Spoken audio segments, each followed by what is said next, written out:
What is good, y'all? Welcome, everybody. Let me make sure my levels are right over here.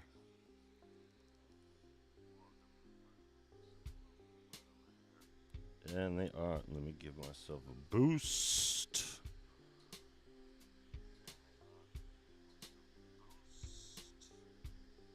Alright. Yeah, fans are going nuts on that. What do we got here? Welcome, everybody. Alright. I think we're good. Volume's a little low, but, we ain't got nothing going on here. So, how many of you guys got choked up or cried or whatever? Got teary-eyed? Not from that, but yeah, that too. That gets me too, right in the chest. I'm gonna put that out, but I have some to add to it because there's some that I missed on there that I have to include. Little Tussin over here. Look at what happened to his head. Look at. I got shaved. I got shaved. All right, say goodbye to the people. Bye. Nobody just entered. All right. See you later, kiddo. All right, jiggling around the cameras. All right, yeah. So, 50th anniversary of hip hop. I know it was on Friday, but it's not a specific date. I mean, yes, Friday's was the date. But this is a whole year's celebration here.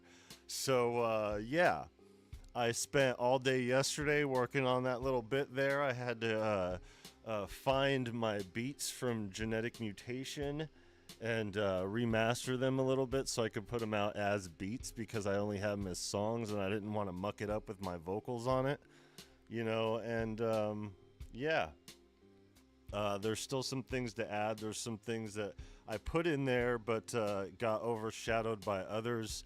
So, yeah, if there's any that you guys could think of for the collage or whatever, I'm getting back at it.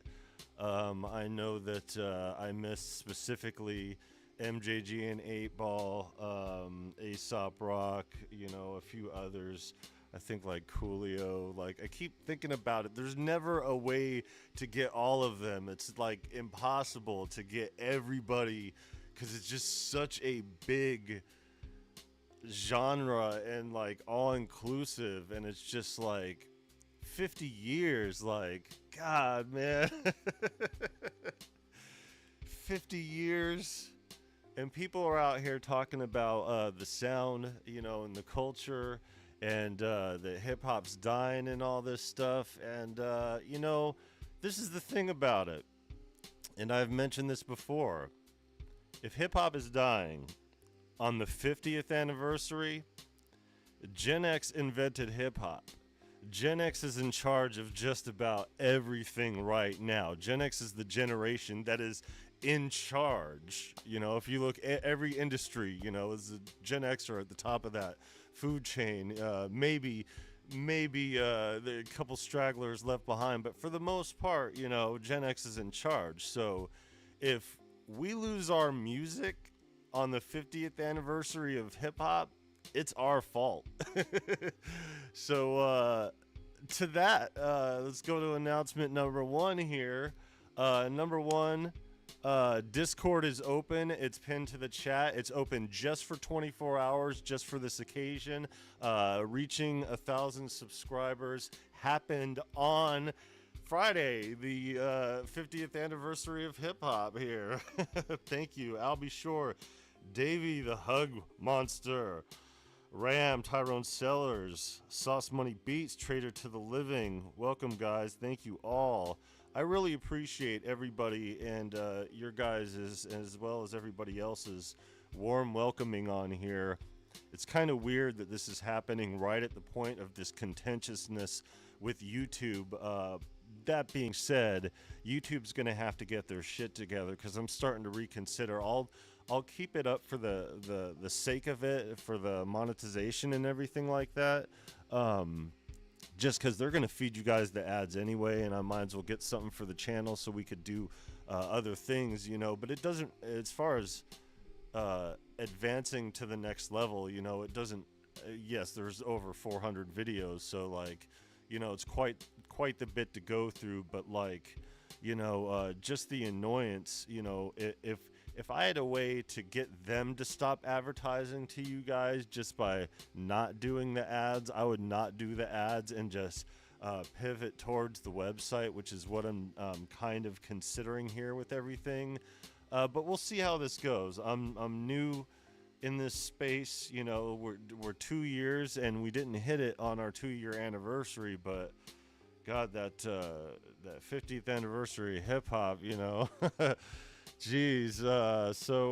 Yeah, I wanted to go live on Friday, but there was just way too much going on. And then in the end, it was like everything. Yeah, I wanted to make sure that I had my wits about me, getting it right. And, by the time everything was all wrapped up and ready to go, it was too late. I was too tired and, yeah, technical difficulties and whatnot. But, yeah. We're good here. Stoked, putting the work and paying it off. Yeah. Jesus Christ. Yeah. For 400 plus videos, I should be a lot further along, but that's the musical world. It's funny because my wife is just getting started on YouTube. She's doing Pokemon shorts, and she's already in the thousands as far as her numbers go for views. And I'm like, man, it took me over a year to reach those numbers. I think it was the Phantom Review. So, announcements. Doing a hip-hop album, guys. I thought I was done. I mentioned this for those who know, I'm familiar with the channel. I've mentioned this a few times. Let me get up in the volume. It doesn't seem like I'm right here. I know you guys are hearing the hiss back here. Hopefully the thing takes it off. I don't know why it has a problem with broadcasting. Oh, sorry. Let me hit the thing here. Let me move over.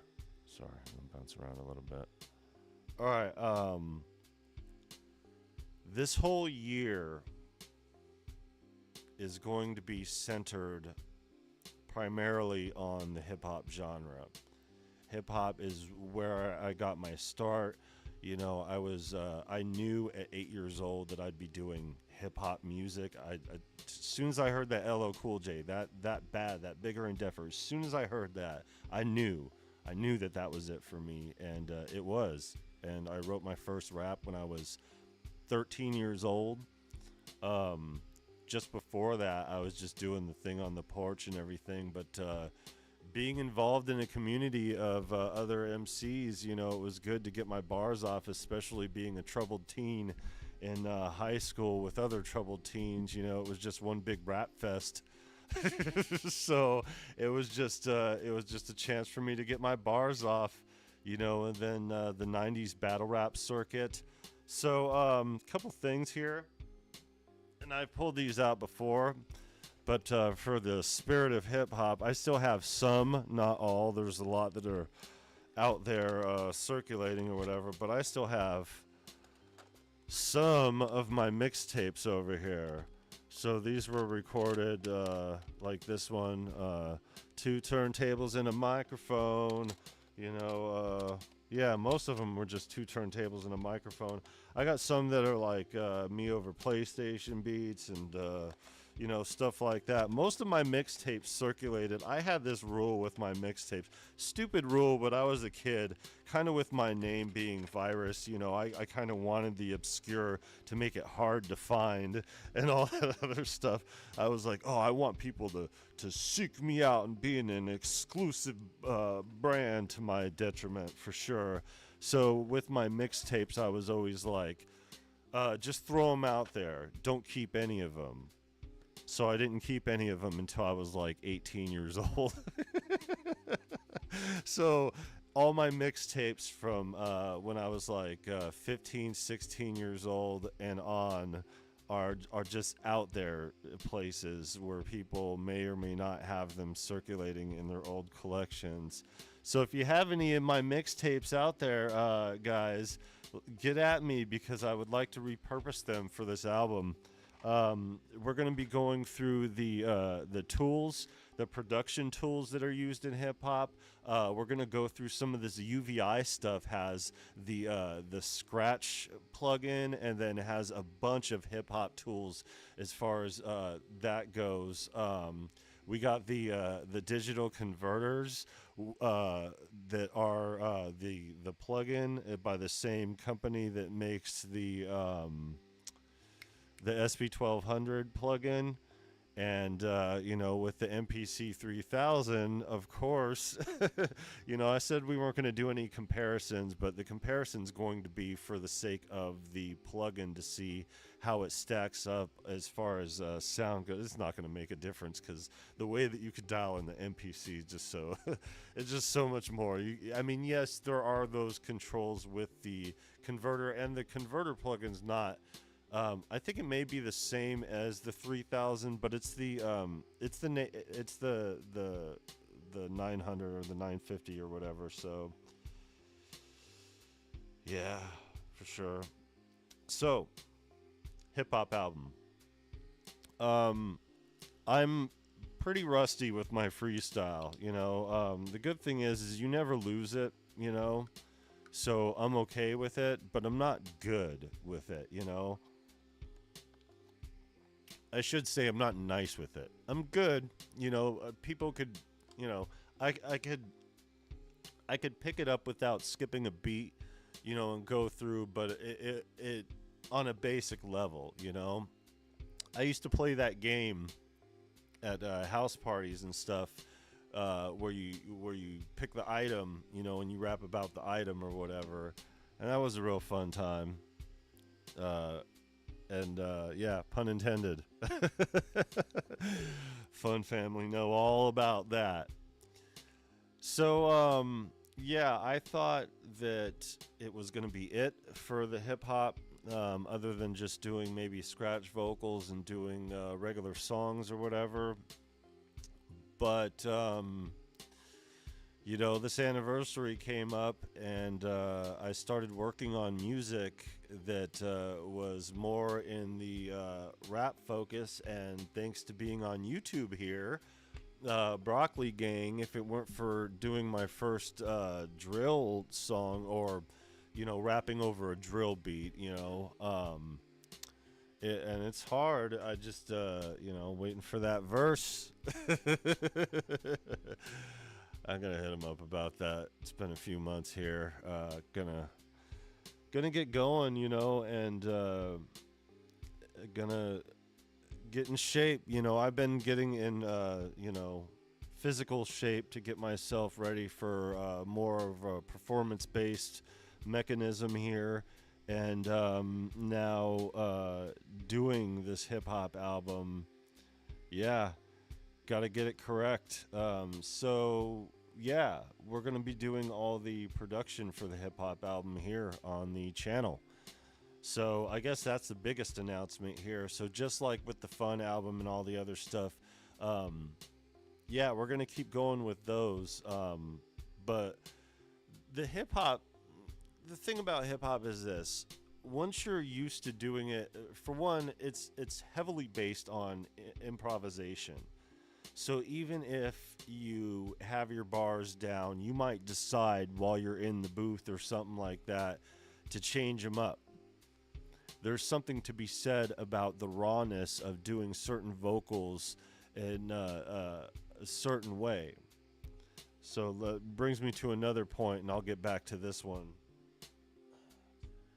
One thing every MC should have, every MC, and if you don't have one of these, I'm not saying you're not a real MC, but you are not prepared.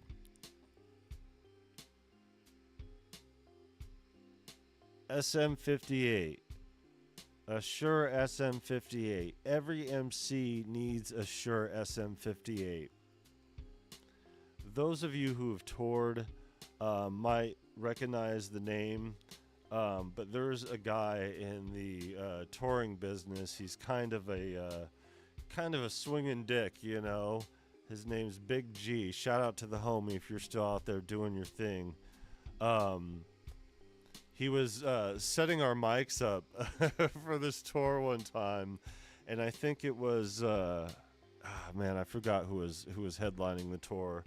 But he was setting up our wireless 58s, our PGXs, and he was setting them up. He was like, "Yo, KRS-One still uses a wired mic." He went on this tangent on wired mics and why every artist, not just MCs, but especially MCs, that man respects the craft.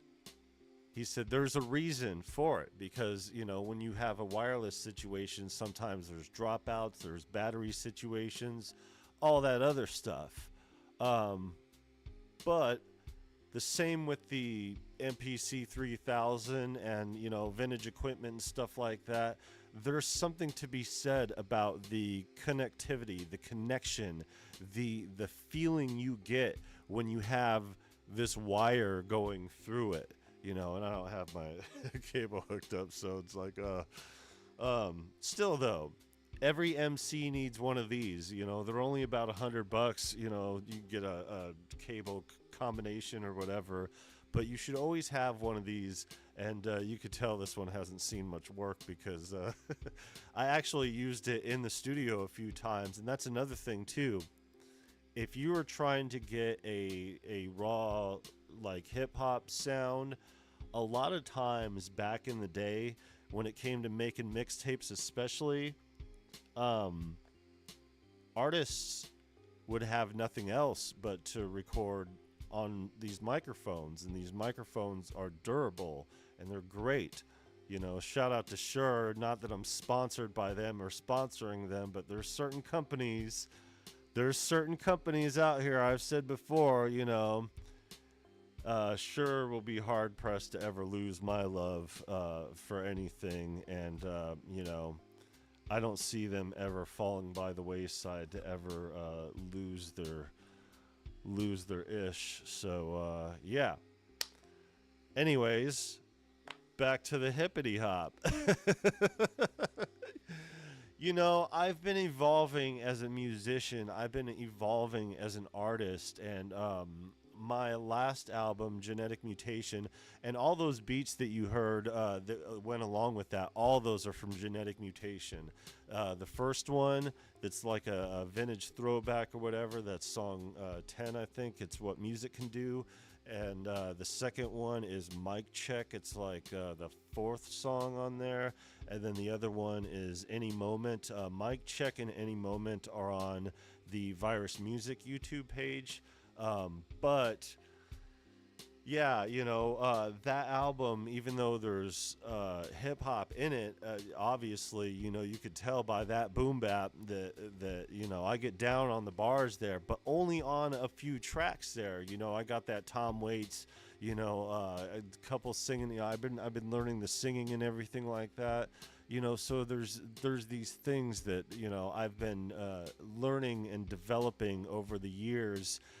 Musically and sonically, I've got all those bearings in order now, so I've never put together a hip-hop album while I'm this polished. As an MC, as a writer, as a producer, you know, as an engineer, you know, we got a platform here that, you know, I didn't have, you know, popping, you know, 10 years ago. And it says that we started the channel in 2014, but, you know, that's a half truth. That's when I started putting up my old video game beats and everything like that. And that was when Viral Beats started as a production company. So we've been over a decade in the making over here, just barely getting on YouTube. And yeah, I think I'm ready to put out a solid hip-hop record, not just a song, but a complete album. And it's the right time for it. The 50th anniversary, you know, I've never been big on anniversary dates. I've never been big. I don't, you know, the holidays, you know, we're loose with the holidays over here in this household. Like, we don't fall in line with the corporate holidays, especially so there's a lot of things when it comes to superficial dates and everything, but one thing I've noticed in my later years, as old gang would have it, is that there's a lot of symbolism and numerology within the universe and the way that the dots are connected, and it's up to us to figure out the way that those dots are connected. And I'm starting to realize these pivotal moments and these perfectly timed events. I mean, seriously, reach 1,000 subscribers on the 50th anniversary of hip hop. I'm doing an album, a hip hop album. Just these things all make sense. The MPC 3000, what are we doing here? Riding the waves is what we're doing. These are the things that happen, and these are the things that occur in one's life if you go with it. And that's another thing I was thinking about here, as far as the subscriptions and the monetization part goes. All this thing about 1,000 subscribers. The big reason why we need 1,000 subscribers is because it throws us into a different algorithm. So our videos and channel gets pushed more than it did previously. To the outside world, it changes things from a business perspective. And as of now, it's weird because on my mobile device it says 1,000, so I was like, oh, we lost a couple, because right away we went up to 1,002 or whatever. But then I looked at the live and it said 1,005 or whatever. Welcome all new subscribers. We're kind of an unorthodox channel over here, if you can't tell, but we stick to the script when it comes to the G code. We don't fuck around when it comes to this music. And it all started with hip hop.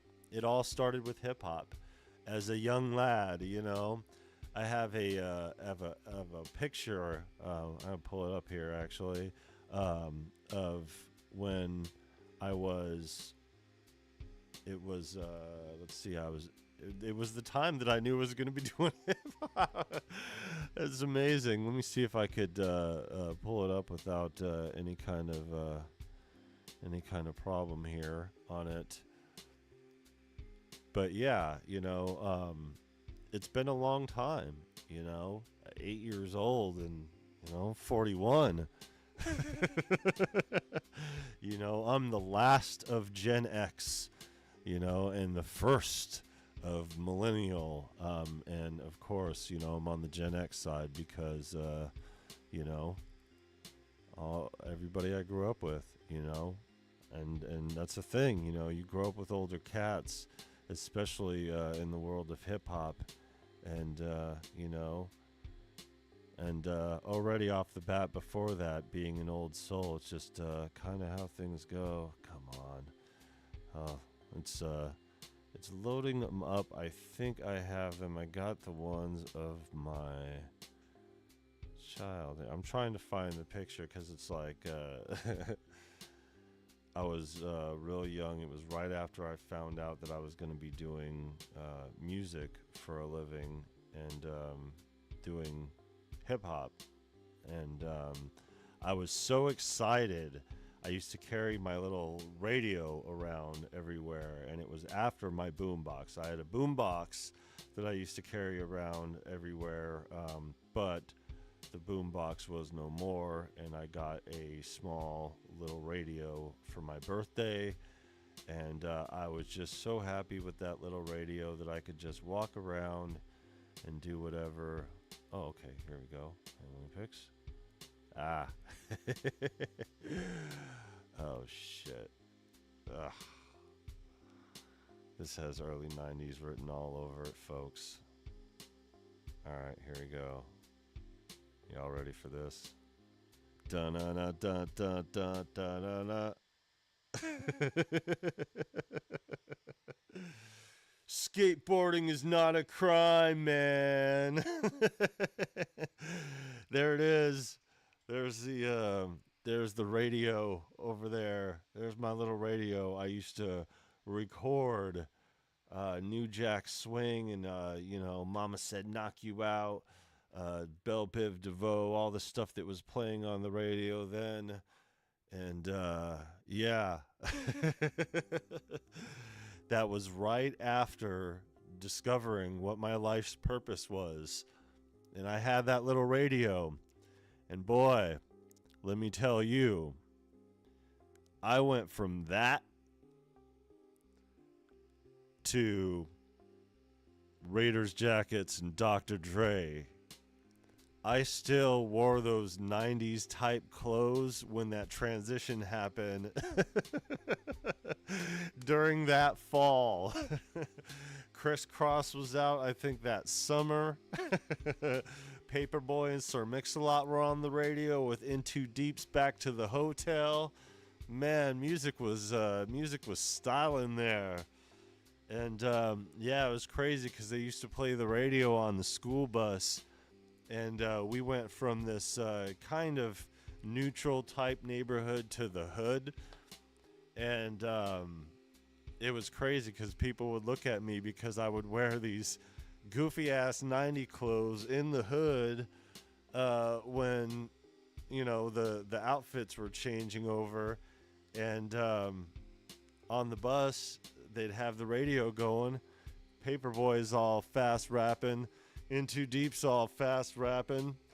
And I know all the words, and I just go through them all.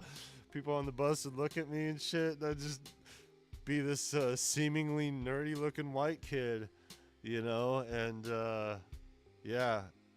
And it was crazy. It was crazy times.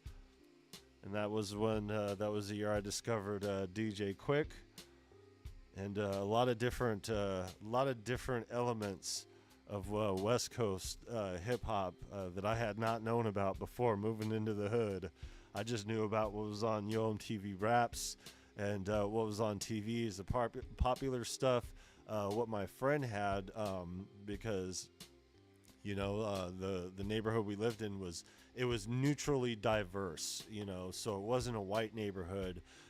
But it wasn't any other specific culture. It was completely mixed. So, it was a melting pot, and it was great, because that's when I discovered, the LL Cool J, the bigger and deffer, which, my perspective beforehand, going from New Jack Swing and put it in perspective. Before I really, really discovered hip hop, my favorite artist when I was 6, 7 years old was Bobby Brown. During the Ghostbusters age, I remember that whole thing. Call the Ghostbusters and we're in control. All right, enough about me. Fuck all that. We're gonna make some music. Not today. Sorry, I didn't mean to imply that. Today we're going to go through a couple of things here, and then I'm going to let you go. We're just celebrating this whole thing, and I wanted to get on and make these announcements and let you guys know what is going on with the channel and with Viral Beats. And I'm actually going to take this week and really dig in to this MPC 3000. And we're at the start of a heat wave here. For those who don't know, we're in the Pacific Northwest, and in the Pacific Northwest, it's been 60s, 70s, sometimes 80s. Meanwhile, the Southwest is dying, but that's the reason why we moved up here.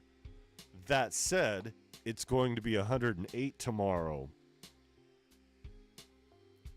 Today's the start of it. It's going to be 102, but I don't think we're going to have to run the AC today because we're bastards. And in the Pacific Northwest, if you keep it cool enough in between the heat, usually if you're in an isolated environment, it's enough to trap you. We happen to be lucky enough to be on the bottom floor. We only get this brief section of sun through the isolated thermal windows. So, anyways, I say that for to say this. I'm gonna be indoors anyway. and being indoors, other than looking out for fires, because that's a real situation here, and it's probably going to happen. Today is going to be some things ain't going to be nothing nice, but doesn't matter. We work through it all. So we will be doing hip hop music while the town burns. So if we need to, if it does. So yeah, I'll be going live. We'll get back on a somewhat regular schedule, and we'll keep to the evening schedule. So those who are just familiarizing yourself with the channel, we typically have been going live at the start of it. Was midnight on the West Coast.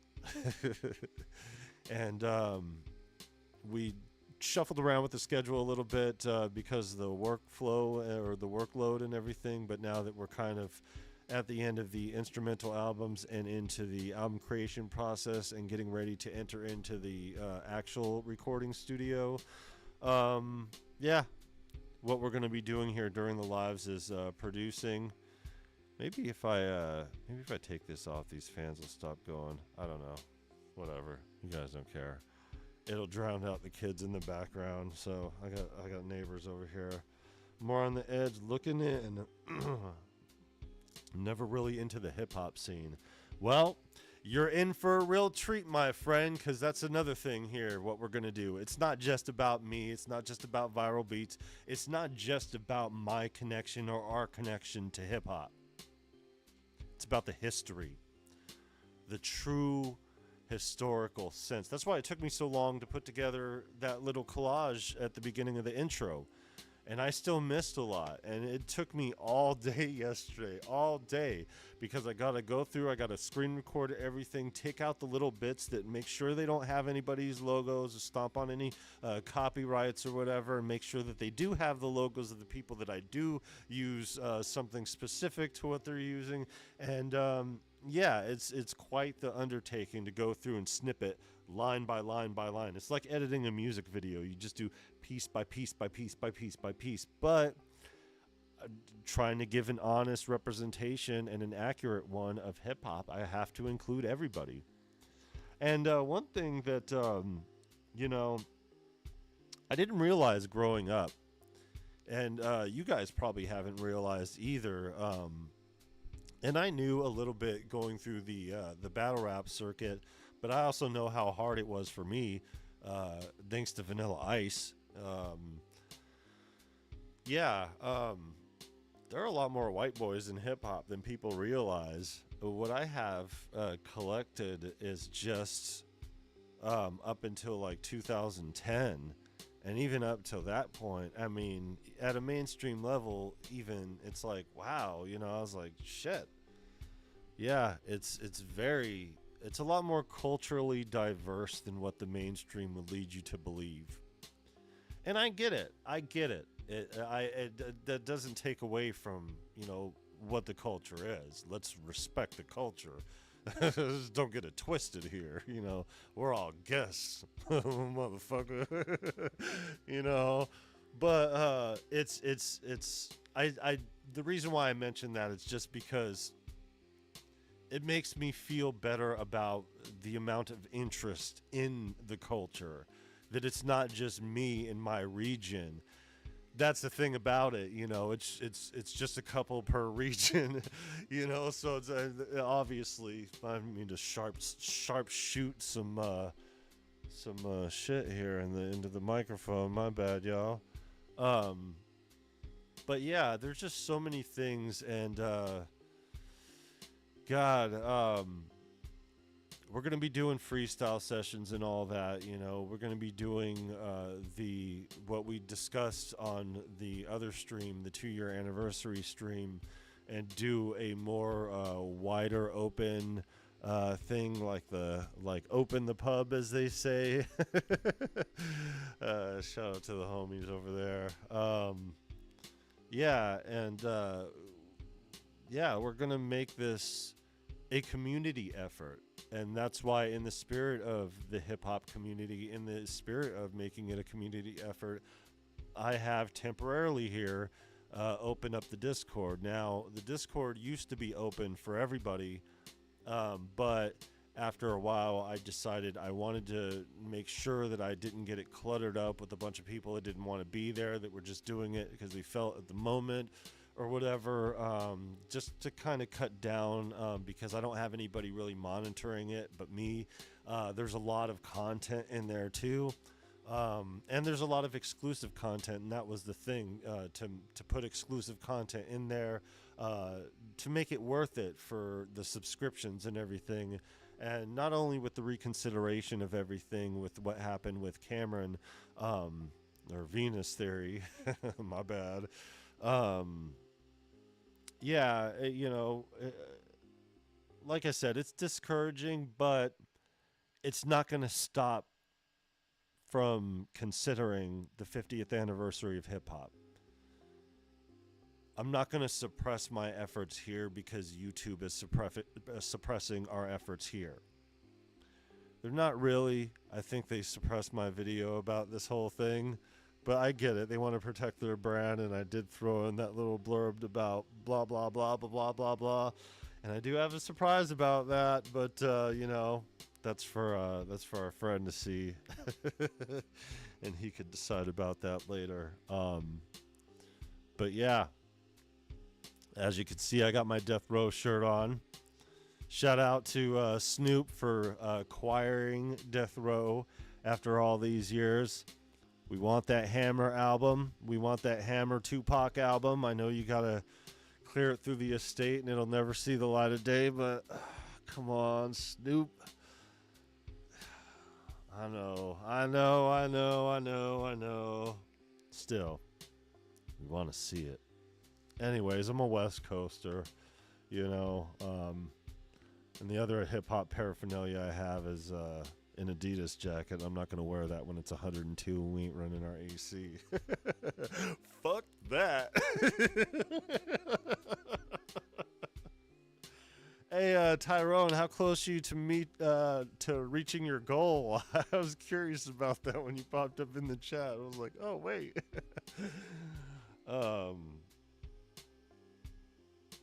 I hope you didn't kick me out.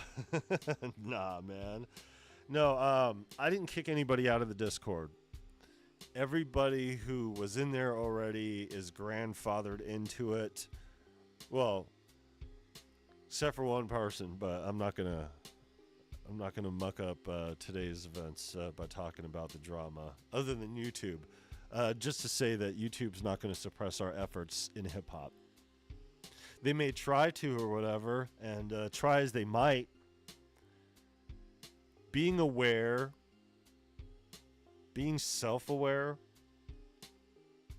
of my status in the generation, and I'm not talking about my place in hip-hop. My story in hip-hop is yet to be written, and there's a reason for that, and I will get into it in a later video. But as a Gen Xer, as they would say, as a person who has grown up involved in the culture directly, and my story may not be written in hip hop, but I've had my moments, you know what I mean? I've had my moments, rest in peace, Shock G, I really hope I could get a hold of that footage someday, because man, that was a moment. That was a moment. I shared that moment during the course of one of the lives. But yeah, being self-aware, I understand my position currently. I understand my position and my responsibility currently. I was not meant to do a project like this until I was ready to do a project like this, and now I'm ready to do a project like this, and it just so happens to fall on the anniversary of hip-hop. There's that universe again. Telling you, this symbolism makes a difference, whether you like it or not. I think there's a reason for these psychologically satisfying numbers, And it's not just us being stupid about it, because look at what the universe is doing at the time that things are connecting, We are all connected. We are all the universe, God is in us. And with that, we need to use that energy and do what we need to do with it. And yeah, it's our responsibility to protect this culture and make sure that hip hop isn't dying on its 50th anniversary. You fucking kidding me? You telling me Gen X is in charge? Gen X invented the genre, and it's 50 years. We're celebrating this anniversary, and the culture is dying? Not so fast. I'm not here to save the culture, but I am going to do my part. I am going to play my role. I am going to fulfill my role in this community. And whether or not I move on to other genres, because my genre, my niche here is on some gorilla shit. You know what I mean? I'm on some, not just the elements of hip hop, but the elements of music. You know what I mean? I'm looking to get some fucking brass up in my shit, like legit. You know, I'm looking to perform in front, like, man, I tell you, one of my most profound moments in hip hop was rock. Like in rock, you know. Shout out to Chuck Berry. Elvis, you're either an Elvis man or Chuck Berry. Sorry, Elvis. Chuck's my guy. Yeah.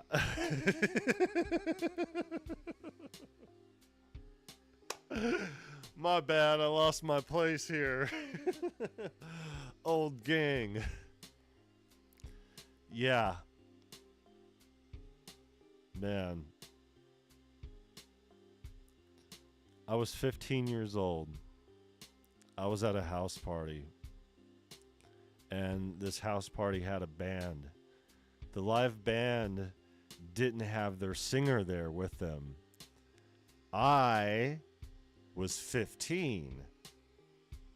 Not 13. I was 15. So I had been writing for a couple years. I had been freestyling for a couple of years. And I had just been getting in to battling. This is a 90 circuit here, you know, early on. So, yeah, rocked it on some Rage Against the Machine type shit. I didn't know this band. I just asked him, hey, you know, you got the microphone? Oh, yeah, our lead singer didn't show up.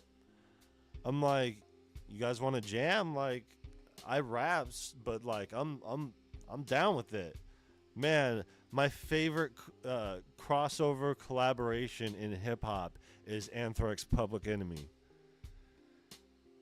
Bass, how low can you go? I used in that little collage there the point where the guy's going like this and the rockers back there doing that. That was their live performance from that song. I use that instead of the video. Man, we have our stories, and it's crazy that with my story being yet to be written in hip-hop, it's being written through my contribution through these efforts. That's not why I've decided to do a hip-hop album. You know, the Phantom Friday thing, I was going through that. I was going through everything. There has been, with how important, with how big, with how prevalent hip-hop has been in my life all this time. Since being on this channel, I've been exploring. I've been doing other shit. I've been making punk out of a Roland Phantom. You know, I've been getting into some weird shit. You know what I mean? Don't blame me, blame the theremin. You know, I love this shit, you know, but I noticed looking back at the body of work over the past 2 years, now that I have 5 instrumental albums to point to, and looking at what has been done here, My bad, y'all. Hip hop has been generally unrepresented on this channel, you know? And I didn't mean for it to be that way, you know, but it's bigger than hip hop, you know? But now, yo, it's all about hip hop. I usually don't like to get wrapped up in genres and identification markers because music is more expansive and expressive, but there's something about this culture. There's something about this music. And if you ain't with it, sorry for you, you're missing out. But I guarantee you I could point you to some shit that'll turn you into it. You know what I mean? I converted a skater who was straight up, he listened to nothing but Jimi Hendrix and White Zombie. He did Marilyn Manson, Pantera, all that stuff. And then I played him the DOC, Helter Skelter. And it just opened his world. Man, he was listening to RBX after that. RBX. Black Panther RBX. Skater, rock, dude, like, never touched hip-hop in his life. Was listening to the most pro-black shit ever. Because of this culture. This culture had my confused ass at 8 years old wearing a Job Barton African medallion, like Eminem said, not knowing what it meant with the X-Clan shit, you know? Our bad, you know, we were just a bunch of confused children not knowing, you know. Hey, but shout out to our homies, you know what I mean? They were so happy that we embraced the culture, they didn't tell us, hey, you know, this is the thing about this thing. No matter how it is locally, nobody ever says you can't participate in this culture. May tell you your bars are weak. May tell you your beats are whack. May tell you your delivery's off or your cadence and you need some help in the mix. We may give you the push and tell you, but we're never going to tell you. Nobody in this culture is ever going to tell you that you don't belong. And if they do, they're not a part of the culture and they don't understand it. I understand the demographics in that conversation, and people locally have these conversations, but it's no more than, hey, look at this, you know, shit over here. It's nothing but the personal banter between cultures. But as far as hip hop goes, as far as the one culture that we all are under, nobody ever says that you can't participate. No matter who, no matter what, no matter how. Even if you want to strip butt naked and put some blood in a fucking sneaker and with some fucking devil shit. You know, whatever. You know, a lot of us might not like it. But the culture is an all-inclusive culture. You know? And I've seen and heard some crazy things in this environment. But hey, no matter how crazy it sounded, it's the culture. It's people. It's how things go. Let me get in the chat here. Niles, what is good? Hip-hop lends itself so well to all the grooves. Distorted electric guitar sounds dope. Yeah. Judgment Night. Fuck. Oh my God. Judgment Night. What a song. What a fucking song. So that's another thing that we're going to be doing here, folks. We're going to be watching videos. We're going to be watching hip hop content every week. My bad. Hold on. Let me get some of this tussin.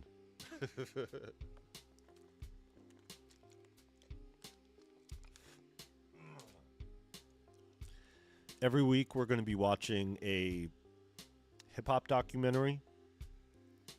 Let's just talk about this now.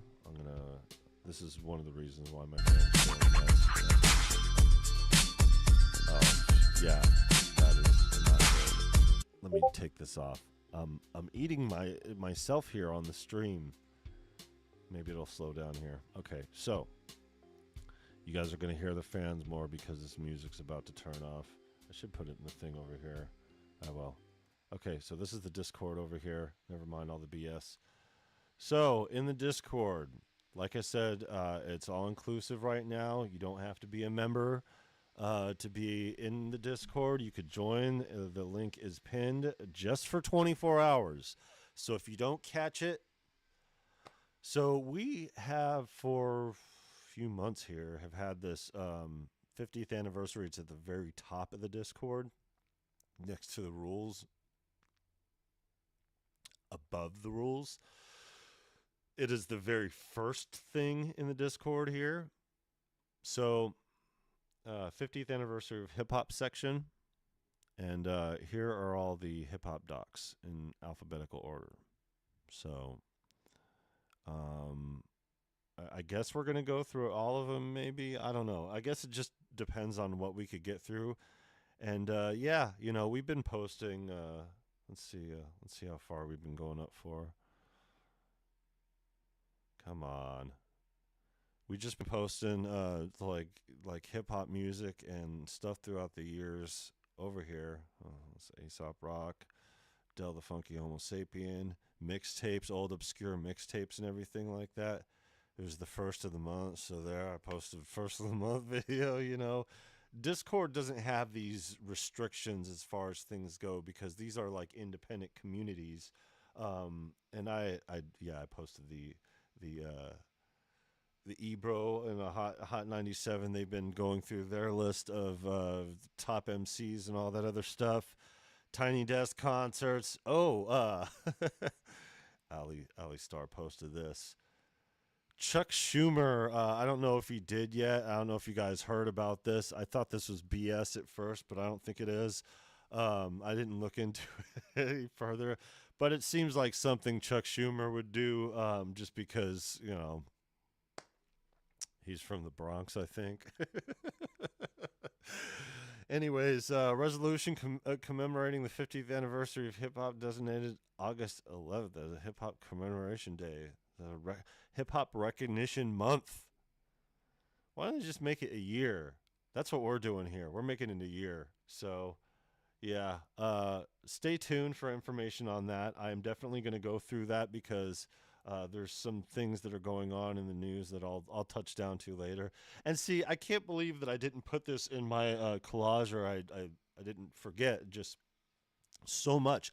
So many people. I'm trying to include everybody in hip hop. Like, how do you do that? All right. It's just hard. So, yeah. Watching hip hop docs. Yeah. So I let everybody in the Discord know what's going on ahead of time. So you guys got heads up, all this other stuff. Yeah. And, yeah, this is actually still up, I believe. Yeah. Yankee Stadium here. This was the big event for the hip hop anniversary. I'm not going to play it. We'll probably get copyright dinged and all that other stuff. There's also an exclusive content section here. Where the hell is it? I don't know. Exclusive content. Biggity bam. And uh-oh. MTV's going to have my ass. They don't care. They don't care about their old oddities. Anyways, yeah, there's other stuff like the hip hop docs that are in here, and all the other stuff like here. These companies did this too. Tracklib did this one. 50 years of hip hop.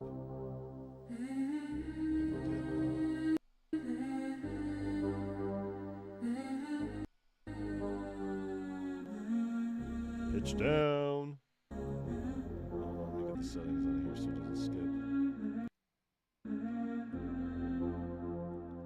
Stuff like this. This is what we're going to dedicate our content to this year. Ready or not, here I come. So, you can't hide. Stuff like this. You know? And yeah, we'll get the copyright claim, you know, we're gonna eat it for sure, you know. We're gonna eat it. And we're just gonna have to eat it, and that's gonna be that, you know, because hip hop's about sampling, YouTube is about sampling content and reacting to it. So that's all we're doing is sampling and reacting to content, you know. And one thing that I want to say here, and EA Ski kind of touched on it in one of his lives. Shout out to him. I've been missing him by like an hour. I missed it by like 20 minutes yesterday. I'm like, shit, man. Early to rise ass motherfuckers. Anyways, you know, as hip hoppers like to sleep in sometimes, you know. It's not that. It's just staying up late and burning yourself out, you know, doing content driven stuff, you know. Takes a long time. I've been really breaking in this chair. It's time to move on to a bigger, better chair. So yeah, you know, just like the other stuff, we're gonna get copyright claims. We're gonna get restrictions. So we're not gonna be able to monetize these videos anyway, you know, for the most part. And it's just like, okay, so support the channel. You know, we have full boat here. We could receive super chats. We have memberships here. I'm going to pivot to kind of bring people into the website. YouTube is doing a better job with their links and posting them at the top. So while the link to the channel is YouTube Viral Beats 360 is the handle, the website is viralbeats360.com. And we just been building and building and building that shit. So everything is on there. And there is the ability to create an entire platform on there that has all these tools, really. So YouTube has some pretty fierce competition. If they want to stick around, they're going to have to do right with the people.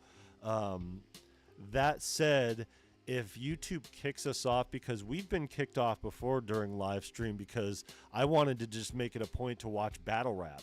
And we were just going to watch battle rap all the time. We got a round and a half into Cannabis versus Disaster because a lot of people didn't see it. So I was telling people about the Cannabis versus Disaster, or Cannabis pulled out a notepad. For those who don't know, shout out to Cannabis. He's back on track. That was a bad moment. That was a bad moment in hip hop right there. After all this time, after all these years, this fierce beast is stepping into the battle arena to battle these modern day battle rappers, only to get fucking crushed by the homie from Los Angeles. God damn. Oh, it's brutal. It's brutal. Anyways, yeah, we were a round and a half into it. YouTube kicked the stream off. But that's just because King of the Dot owns the rights to that, and because battle rap is an exclusive niche, these companies and how they make their bread, they protect their copyrights because people bootleg the battles all the time, and with them bootlegging the battles all the time, they got to stay on top of it. With these old hip-hop docs from like the 70s and 80s, there's not as much more restriction, but that's the crazy part. When YouTube said prior to being monetized that your channel is not affected, that's bullshit. What it means is you're not affected to the point to where they are going to limit the reach of your video. They're not going to restrict the access, but you can't monetize it. So even if you have a custom drum pattern copyright, you can't fight it and get your money or whatever. So and the thing is, I don't want you guys to be flooded with ads anyway. You know, to what? Feed my pocket for a little. That's the thing. Like, yes, it's worth it with the content, and I need to, like, I spent my last $5, like, seriously, like, but I'm cool with that. Like, I'm good with that. I'm good with the way that things are currently and how they sit. It's just, the perspective on what they lead you to believe and how things are as far as the system goes has you put in a lot more in than what you get out. And even though you may make some of your money back off the back end directly through YouTube, they take their percentages. I've been getting donos, but through PayPal, you know what I mean? And PayPal takes their percentage too, but it's like 7 or something like that. It's a lot less. It's definitely not as much. So, you know, that said, you know, just these things in the platform, and Discord's been bumping up their platform as well. So, and they don't have any restrictions. The reason why I'm saying all that is that if they kick us off the platform for any reason, for any copyright, say we've done too many copywritten videos, I don't think they'll kick us off for that. But if we're during a live stream and we're all over here popping popcorn and fucking watching Breakin' or Wild Stylin' or what the fuck, Crush Groove and shit, it's funny because ESQ was just talking about watching. That's the movie I watched for him, you know. Everybody watched a documentary. I guarantee, if you're in hip hop, everybody watched a hip hop documentary. The one that I watched first was Crush Groove, and I was and I watched another one right after that. I think it was The Show or something like that. But yeah, so if, that's the reason why I opened the Discord today and today only for 24 hours. Because if you guys want to get in on this hip hop shit, if you guys want to get in on this action, and while you're at it, you know, you get exclusive content and free drum kits. All my drum kits and sample packs and stuff that are on the website are there for free. I believe they're all up. If they're not, I'll put them up, make sure that they're all there. So yeah, some HCK, what is up? Sorry, getting back in the chat here. What's up, Niles? Yeah, fucking hip hop. Maybe it should be it should be a holiday. To Papa, what is good? Yeah, you know. So that's the thing here. Yeah, long time no see, man. I know you've been moving around and shit, man. And it's the summer too. But hey, hip hop. What are we doing for hip hop? I tell you what we're doing here. We're making this whole year on this channel about hip hop. This year on this channel, 2-year anniversary, start of 1,000 subscribers, you know. So if you don't like it, cue the Eazy-E sample. Give me a hit. Man, fuck that shit. Get the no free advertising. Yeah, so that is the reason for opening up the Discord, really. If we're sitting here watching something and then we get kicked off the stream because of a copyright infringement, because it's a certain amount of time. It's a certain amount of time running, like maybe unfiltered or whatever. I don't think I was pausing it and making commentary. I think that tripped it up too. And maybe I'll run, like, because I still want to watch battles. I still want to do that. So we're going to be doing that. Freestyle sessions. We're going to be watching battles. We're going to be largely talking about the culture. And the reason why I didn't get into the thing that I said I'll get back into later as far as the Congress thing is because I don't know if you guys saw Eminem's thing recently. It's kind of pissing some people off. And so I'm doing a whole video on politics and hip-hop. Now, it goes really deep as far as the conversation goes in the politics and hip-hop. I did a song when I was an activist. It's on my Virus Music channel. It's called The American Dream. Before Mike Jones stole the title from me and did his mixtape, he literally got that. He got that from me. Fucker. Our worlds wouldn't intersect like that. It doesn't matter, you know, and it makes sense, you know. Why wouldn't you? You know, you can't copyright titles anyway. But yeah, the whole thing, I was a registered libertarian and I was campaigning for the libertarian candidate when Bush versus Kerry was happening. So that was before Alex Jones was like crazy, when he was actually showing video of like Bohemian Grove and shit like that when he was actually like, yeah, before he became a nut job and started hoaxing up some other ish. But yeah, for sure. Oh yeah, oh god, man. See, hey Niles, are you in the Discord? If you're not, get up in the Discord. See, I have that whole list, you know, like I said, it's right here. Hold on. And a lot of you guys, like I said, you know, you guys were either in earlier and were grandfathered in, but yeah, the list, I didn't put this together. I had my wife do it because I was editing. So shout out to my wife for going through all this. So this is every single hip hop doc alphabetized. Doesn't mean we'll have access to all of it. I still have to find it and record it. But most of these are old enough to where, you know, sorry, that was a weird noise. Hey, the fan stopped. See, man, I bet you anything it's that audio file. It's that audio file. It's like dead silence. That's crazy. Anyways, yeah, shout out to the computer fans for dying, I guess. Here they come. So yeah, it's quite a bit to go through, but if there's anything that you guys want to add to it, add to it. This 50th anniversary of hip hop. So let me just get into this next thing here. And I'm just going to briefly touch on it. Yeah, the fans are going to start going because of the thing. Okay, so what's better for you guys? The fans going and the music in the background, or the music out and no fans going, and then you could probably hear the kids playing outside. Good shit. For those who didn't see, I posted on Friday what I was gonna start doing Friday night hip hop mashups. Let me see if it is the thing. Let me take it out. My bad. Let's see if it stops.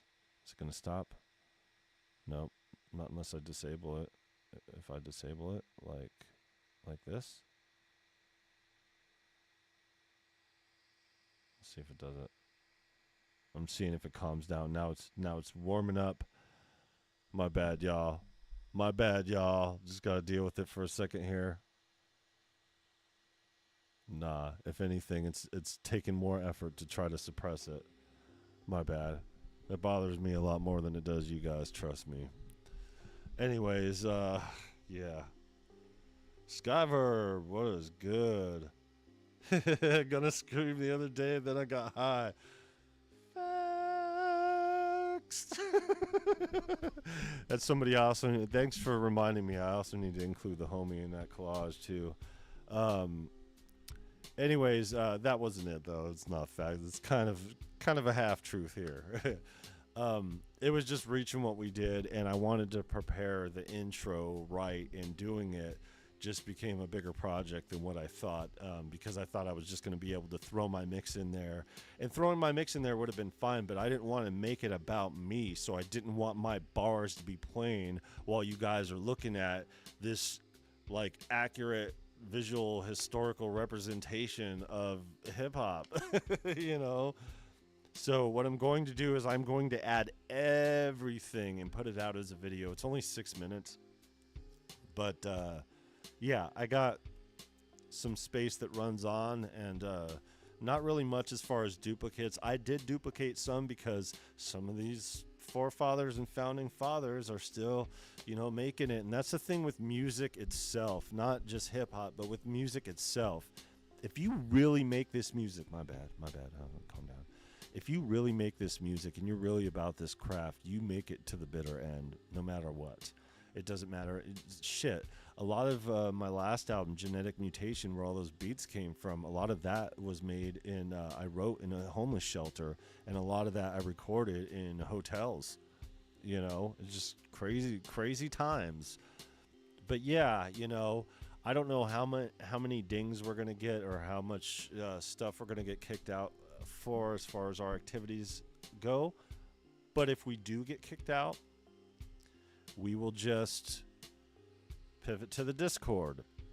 So that's why the Discord is open. So if you guys want to participate, enter the Discord. It is open.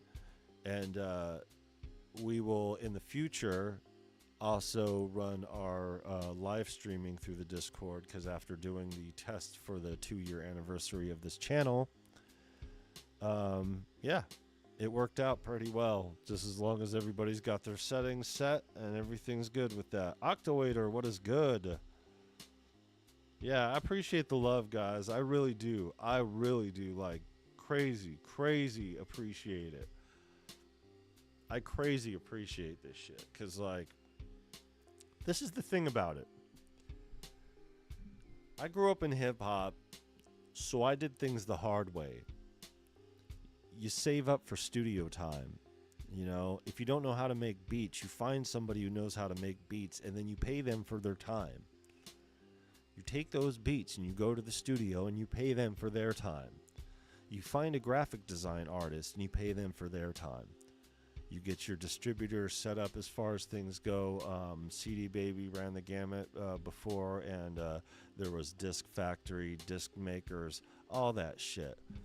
You pay the company, you know, and get it done. All these little numbers add up. Studio time back then was an average about $80 an hour. I found a cheap one because it was just a little strip mall. But even it started at $35 an hour and ended out at $40 an hour. Even a studio at that cost adds up, you know, especially when you're paying for other things. Why do you think a lot of us in hip-hop start doing other things? It's mostly a cost-cutting measure. You know what I mean? That's why Viral Beats exists. Viral Beats started out as a subsidiary of Virus Music, the record label, which has been established since 2006. But since Virus Music has kind of like not really been active as a record label and more functions as a multimedia company, but still services as a record label for the production company, like all the Viral Beats releases are released under Virus Music. But other than that, we're not an active label. We're not signing people. We're not going out here and doing one thing or another. It's just more of a stamp and a brand and a thing to connect one thing to another, and a tax liability, you know. But you do these things so you don't have to pay people to do it, you know, so you don't have to give away the money that you make. And that's the thing about YouTube and all this other stuff, you know, and that's the thing about doing it the hard way, you know. You do it the hard way, you learn the hard way, you know. You know how difficult it is to get 1,000 people together the old school way? It's all about live performances. That's what did it. That's what did it for my career, was live performances. You know, it only takes one good show to change things forever, you know, and that show for us, you know, and I'll pull it up here on ye old website, you know, because I got the whole thing. I got the whole thing right here. I got the skibby right here. And not to make this, you know, anniversary about myself, you know, but it's all about our connection, you know, it's all about our connection. Go to the more section. See, I got some of it done. Look at here. This is me when I established Virus Music. And don't mind that red. That was for the picture. And this was during monsoon, so that's an AZ cloud coverage going back there. Established in 2006. Put together a compilation because it was established right when I built my first shop. But that's not what I came here to show you guys. This right here. This is the show that changed everything. Setting the standard for Arizona ticket sales. Oh my God, and we did. Typically, the standard for an opener is you sell 50 tickets, you open up, all that other stuff. We came back immediately and were like, hey, you got another 50 tickets? They're like, nobody's ever asked us for 50 tickets, for 50 more tickets. We're like, can we have 100 more? They gave us 100 more. Me and my partner split them 50-50. Came back at the end of the week. Can we have 100 more? They're like, okay, this is your last. So they gave us 100 more. We sold those, and we were like, can we have 50 more? They're like, we don't have any more.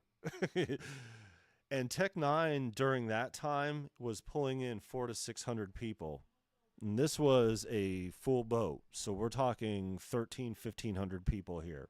And we were the first openers in Arizona to ever do that.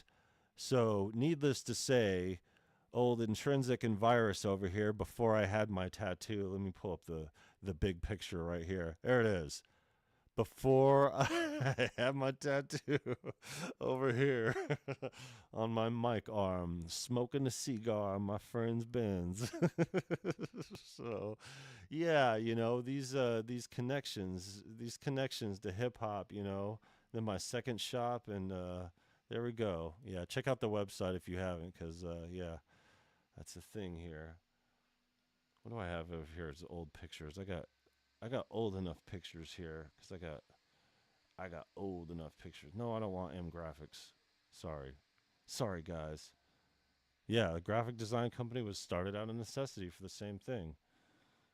Let's see. Yeah, and all these other shows that we did after that, you know.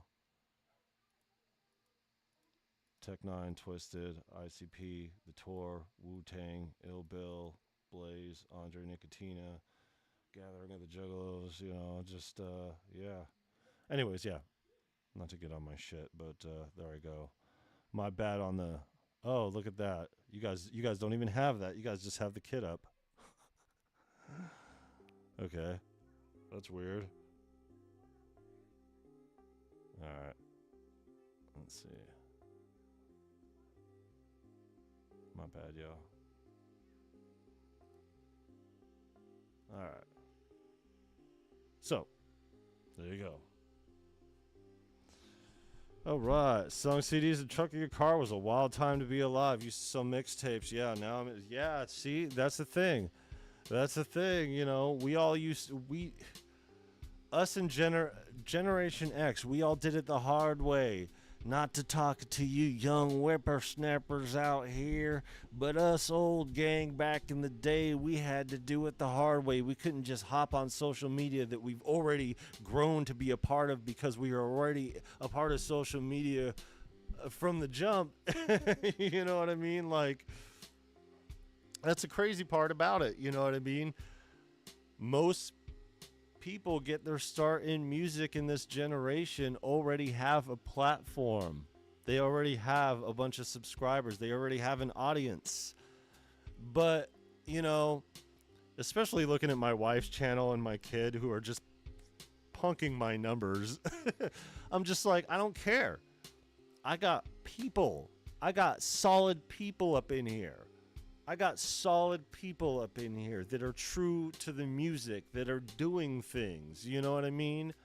Shout out to all you guys. I'd rather hang out with just a small group of you guys than hang out with a large group of who the hell knows who you get. You know what I mean? I'm not going to sit here and babysit my audience. You know what I mean? I try really hard to not condescend to my audience because I understand that everybody's at a different level. But when it comes down to a lot of us who have grown up in this, we're already past those preliminaries. We're already past those points to where we've done the paying dues portion. And like I said, that's why a lot of people don't get on this platform that are in Generation X or in hip-hop. Because we already paid our dues for 20 fucking years, for 30 years. How are we going to pay our dues for all these years and then have to hop on this platform just to go back and start from square one and paying our dues all over again? Fuck the fairness. That's just mean. But why would you put in that effort when you could just take the fruits of your labor and, you know, invest it, you know, the way that you know how? And yes, while social media is the thing and these platforms are tremendously beneficial, I think there's something to be said about taking everything and porting it over to your own platform. I'll be so bold as to surmise that I think that that's the next generation. I think that's the next movement. I think the next movement of social media is everybody getting their own independent websites and creating their own individual platforms and doing all the hard work it takes to put together an entire website. All this shit. Oops. Sorry. Those are my family pictures. Let me get rid of those. My bad, y'all. Here we go. I don't have anything racy. I wasn't looking at porn or anything, so at least there's that. All this shit, this website here, I sat down and just cranked away at it one day, 2 days, 3 days, threw all the stuff on here, got all the instrumentals as they were coming out, got the latest YouTube videos, so I keep it up to date, you know, got the online store done, got the rates, showing what my rates are and everything like that, like a freaking goddamn menu. And I still have to add stuff like that, certain services, the events, latest news, contact us, you know, the stuff about me, the stuff about the label, the stuff about the graphic design stuff. And we're talking, you know, a couple decades worth of history, you know, going through here. You know, it takes time. It takes significant time and effort to put all that on a website. And if you're developing a platform for the first time and not quite understanding what you need to be doing, and you have to come up with these ideas fresh, it's even more difficult to do, because you have to make a business name. You gotta create the tax situation in which you're going to be operating under. You got to get a bank account first, and you got to, you know, do all these extra things. It's like, well, why don't I just get on YouTube and do this thing? Well, you could do that. You could do that, but then your content is controlled. And what goes out and what gets pushed depends on that. So while I encourage you guys to join the channel,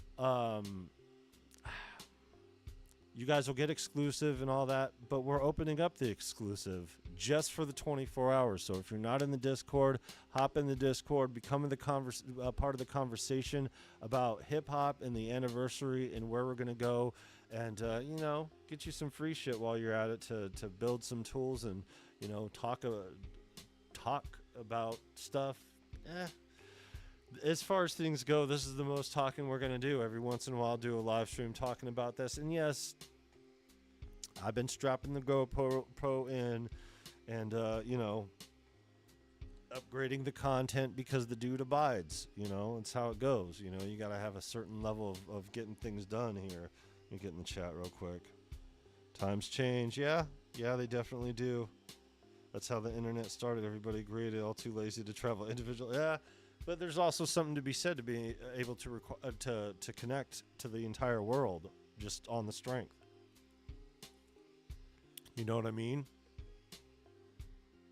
The expansiveness of the expressiveness, just like these tools here. You know, use it for the tool that you need it for, you know. But immersing yourself in an entire platform, that's something else. But I'm old gang here. These young kids, they immerse themselves in every platform. So they're all in on YouTube, Instagram, maybe not Facebook, but Facebook, you know, Twitter, X, or whatever. You know, they're on all these things full steam, and all the new platforms. They're first to be on it, you know, the Snapchats and, you know, all that other stuff. And there's something to be said about that, you know, good for them, good on them. But when these platforms have the ability to share your content and control it, where are you going to be sitting when you can't post anymore and you end up banned? You know, times change is right. And times change to be less freedom, not more. Sometimes it's more freedom, but you're never going to have as much freedom as you would get on your own platform. And I really think that's the next wave. That's the next move. So most of us who have YouTube channels already have websites. I had my website a year and a half before I started on YouTube. You know, it's just something you do in business. If you want to have a business and grow a business, it's just something that you do. You have to have your own exclusive platform, even if it's just, hey, look at the pictures of the stuff that I got, or hey, look at my name and, you know, phone number here. Call me and we'll talk about the stuff that I do. Or here's access to my even if it's just something basic. I think when Bolo got on, it was just access to his drum kits. That was the only reason for him having a website until, you know, bumping it up a little bit. So yeah, you know, shout out to all you guys for making this a really enjoyable experience. And chaos and drama aside, we get through it. And man, I hope you're doing all right, man. I know you've had a shaky few months, but I hope you're back at it soon. And judging by you being in here, it's good to see you out and about again. And yeah, God, it's been 12 days since I've live streamed, so it's been a minute. But hey, things are happening. More content's happening. There's some conversions or converter-ish situations happening. That's another thing. I'm gonna run all my samples through the MPC and put out my own version of what it is. Because right away, right, I got a comment today from it. Shout out to the new subscribers or whatever. I really appreciate you guys being here. And that Akai video is still going. It's like, yeah, you can't deny the functionality, the sound quality, and the ability to lock in that sound too, to really dial it in and crank it out. You can't get that on the new shit. It's just one knob that goes woof. That's it. And you're a slave to whatever's in there. Cool, it's not the same, but yeah, I get it. It's crazy the tools out there, but yeah. Chris 8K, what is good? Welcome. Just thought I'd stop by and say congrats, Viral Beats. Thank you. On first channel. Got taken down because of false claim. What the Listen to this. My first channel got taken down over a false claim over my own beat. That's that bullshit. That's that bullshit.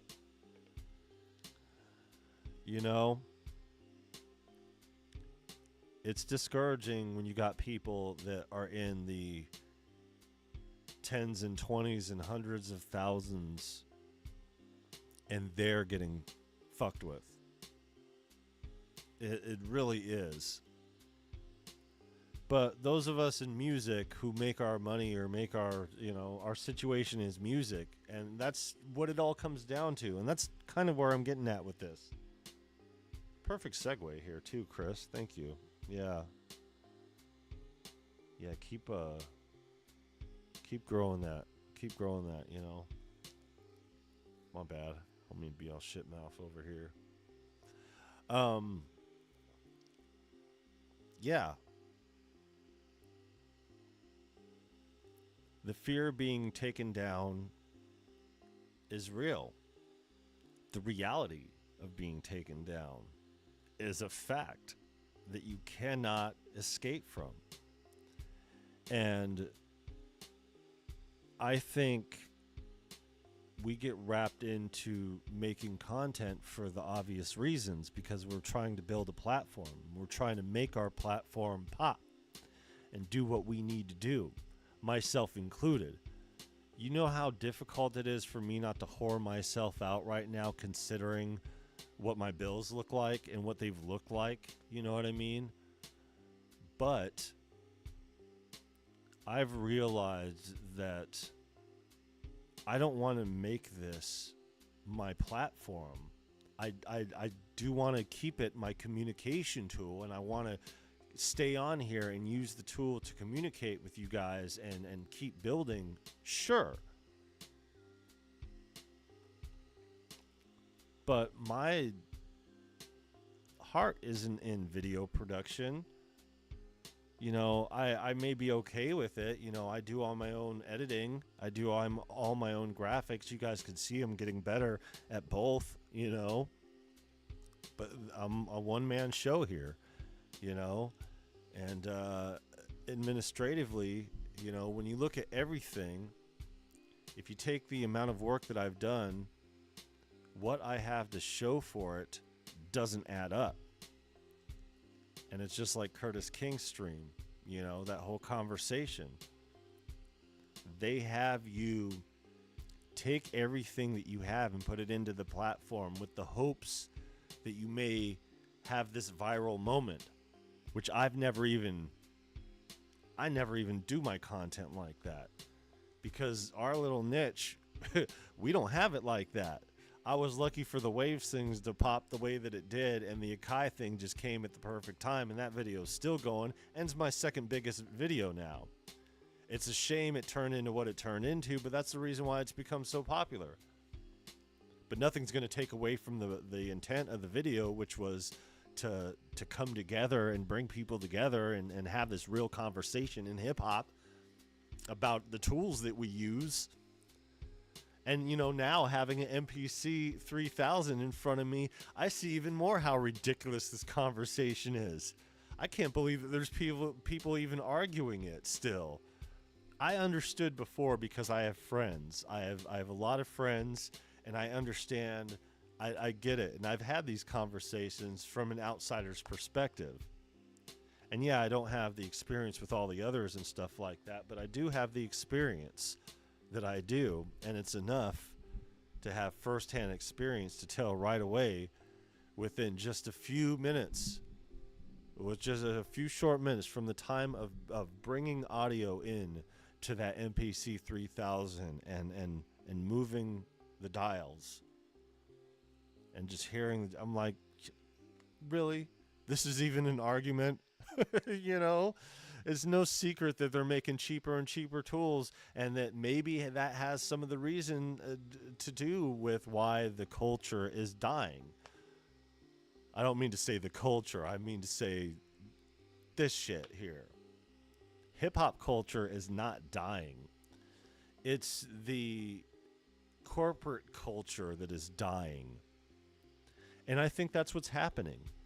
Corporate culture is dying, and these companies are starting to feel their own mortality. They all capitalized off of COVID because after living with this fear that, hey, you know, we're not going to have the means to produce the tools that we have to be this company, everybody got COVID checks and started buying all this equipment hand over fist to where they had more, you know, demand than they had supply for it, you know, and it wasn't because of chip shortage, because the CHIPS Act took care of that. And then here we go. They're not getting it like that, and they're like, well, how do we tighten this up? You make it a less tangible, more digital, fragile experience. And because that's where things go, that's where things are going. Now, digital modeling is getting great. Ben Jordan's about to do a video on this. I think tomorrow or the next day he's doing a premiere on this. Digital modeling is getting great. That oxide tape by Universal Audio, mwah, chef's kiss. For sure. Jesus Christ. Jesus Christ. I use that on everything. I'm like sriracha with that shit. Like, and I have the digital rep model of the Studer, the one that was used in the old school golden era hip hop, and the oxide's way better than that. They're getting better and better with it. It's not gonna ever sound better than the physical, and the physical being there and having that. This is the thing about it, guys. The heart in it, the feeling you get when you connect emotionally to your hardware, and when you connect that hardware to your software too, it becomes this really profound moment that cannot be replicated, especially digitally, because the whole thing is the antithesis of. We're talking a tangible experience versus something that floats in a cloud. You know? And I gotta say this. Shame on you, Roland, for not updating your flagship Phantom on your 50th anniversary right before the 50th anniversary of hip-hop. You guys should be ashamed of yourself for that. You guys make a big deal of the 50th anniversary of you guys as a company, and you guys make a big deal of the 50th anniversary of hip-hop, but yet you guys didn't even update your flagship to include time stretching or beef up the sample to bring it up to the par of modernization, which you guys are fully capable of doing, and now you got us guys out here praising the MV and the stuff that you guys knew at one time that you guys did, that you put something into, that you may put something into again and holding back on, but shit. You guys screwed the pooch on that Phantom. That's why I don't have it anymore. I'd rather have an old piece of gear that takes me longer to get the results and have that love and heart into it and that soul than speed through and do 5 instrumental albums in 2 years. Yes, those albums were pivotal. And the only reason why they were made into albums is because they were actual beats that were made. But seeing those beats through to the end, great. Not knocking it. I also got these other beats that I'm working on these albums for and actually putting it to vocal. So, great. Awesome. Still, that's just me, and the whole thing's limited. Personally, I'm an equipment cycler. But it's not about me. It's about the culture. It's about the connection. It's about the love. It's about the heart. If you're not in it for the right reasons, that shit is going to shine through. And if you're in it for the right reasons, that shit is going to shine through likewise. You see old video of Aerosmith and Run DMC when they did that collab? Do you see the connectedness and the eye contact and the heart in it? All of that. The love is there. I even said in one of my albums way back in the day, it doesn't matter if you're black or white, red or brown. The only thing that matters is how you formulate the sound. From the underground, keeping it real. So accept how I feel and respect the skill. And before that, I was just talking about how, you know, people think that white boys shouldn't rap. Well, where the fuck, what culture are you talking about? Because that's never been the case. That's never been the case. You might get your homies in the neighborhood, you know, talking some shit, you know, but once you spit those bars, once you get those bars off, so many, you know, growing up in battle rap, it's just, especially as a white boy, it's like, fuck out of here. Spit those bars. You get those bars off, you're true to your craft, you know. That's all that matters. But music is universal. Like the song goes, the reverse of seclusion.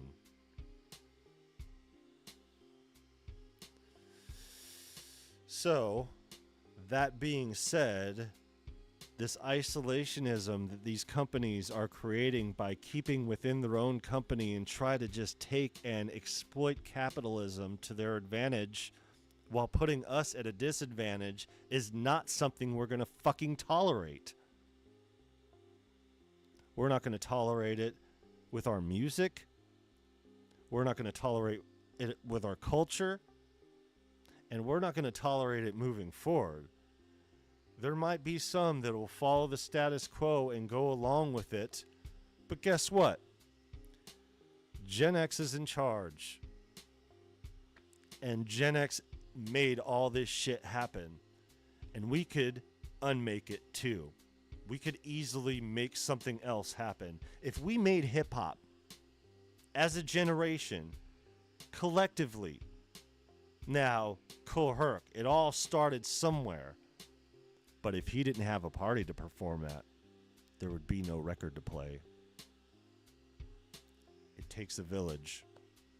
And the village of hip-hop and music production says, we ain't having it. Not from In Music, which they shouldn't even call Akai knowing that it's not Akai. I know that there are sub-companies and all that, parent companies and all that other shit, but, you know, you're talking something else that happened here with that story in particular. I'm not going to get into the weeds on that. Roland, Teenage Engineering, look what they're doing. out of here with that shit. You know?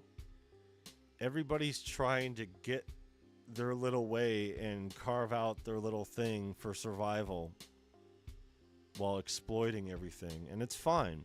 That's what you do. That's what this system in America is designed for. But you're not going to take our fucking music away. You're not going to remove the culture from the equation. 50 years of prevalence. Billions and billions of dollars per year. And you mean to tell me there's somebody like me who doesn't even have $5 in my bank account and I'm over here fucking doing this shit? That's another conversation we need to have. Why are people who put this much work into the craft, into the music, release the music, go all the way to the end, do everything right, and still have financial discrepancies? Because of how vast the system is, where money is allocated, family shit, YouTube shit. This is a part of it. This is a part of the suppression. You know what I mean? It's not going to happen. It's not going to happen. We need to develop and formulate our own system. And I think universal basic income for musicians starting out and ones who have been in is a realistic conversation to have. Why don't we have a union? How come we're not striking? Everybody else is striking. Shit. Everybody else is striking. You guys want to see why? Let's see if I could pull this up.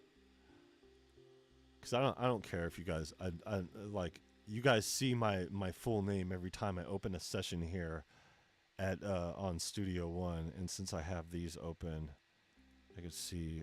Let's see, we do the new pictures. Where's no, that's pictures for site. Let's see, personal. SEIU. Okay, yeah. Don't worry, I'm going somewhere with this. I want to show you guys here.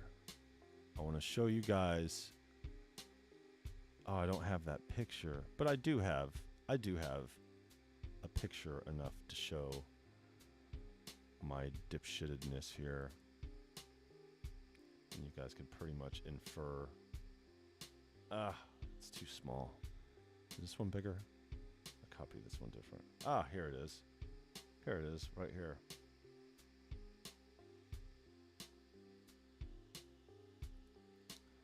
And then I'll take this one too. Just hold on, bear with me here, folks. I want to show you guys and gals here how connected this shit all is.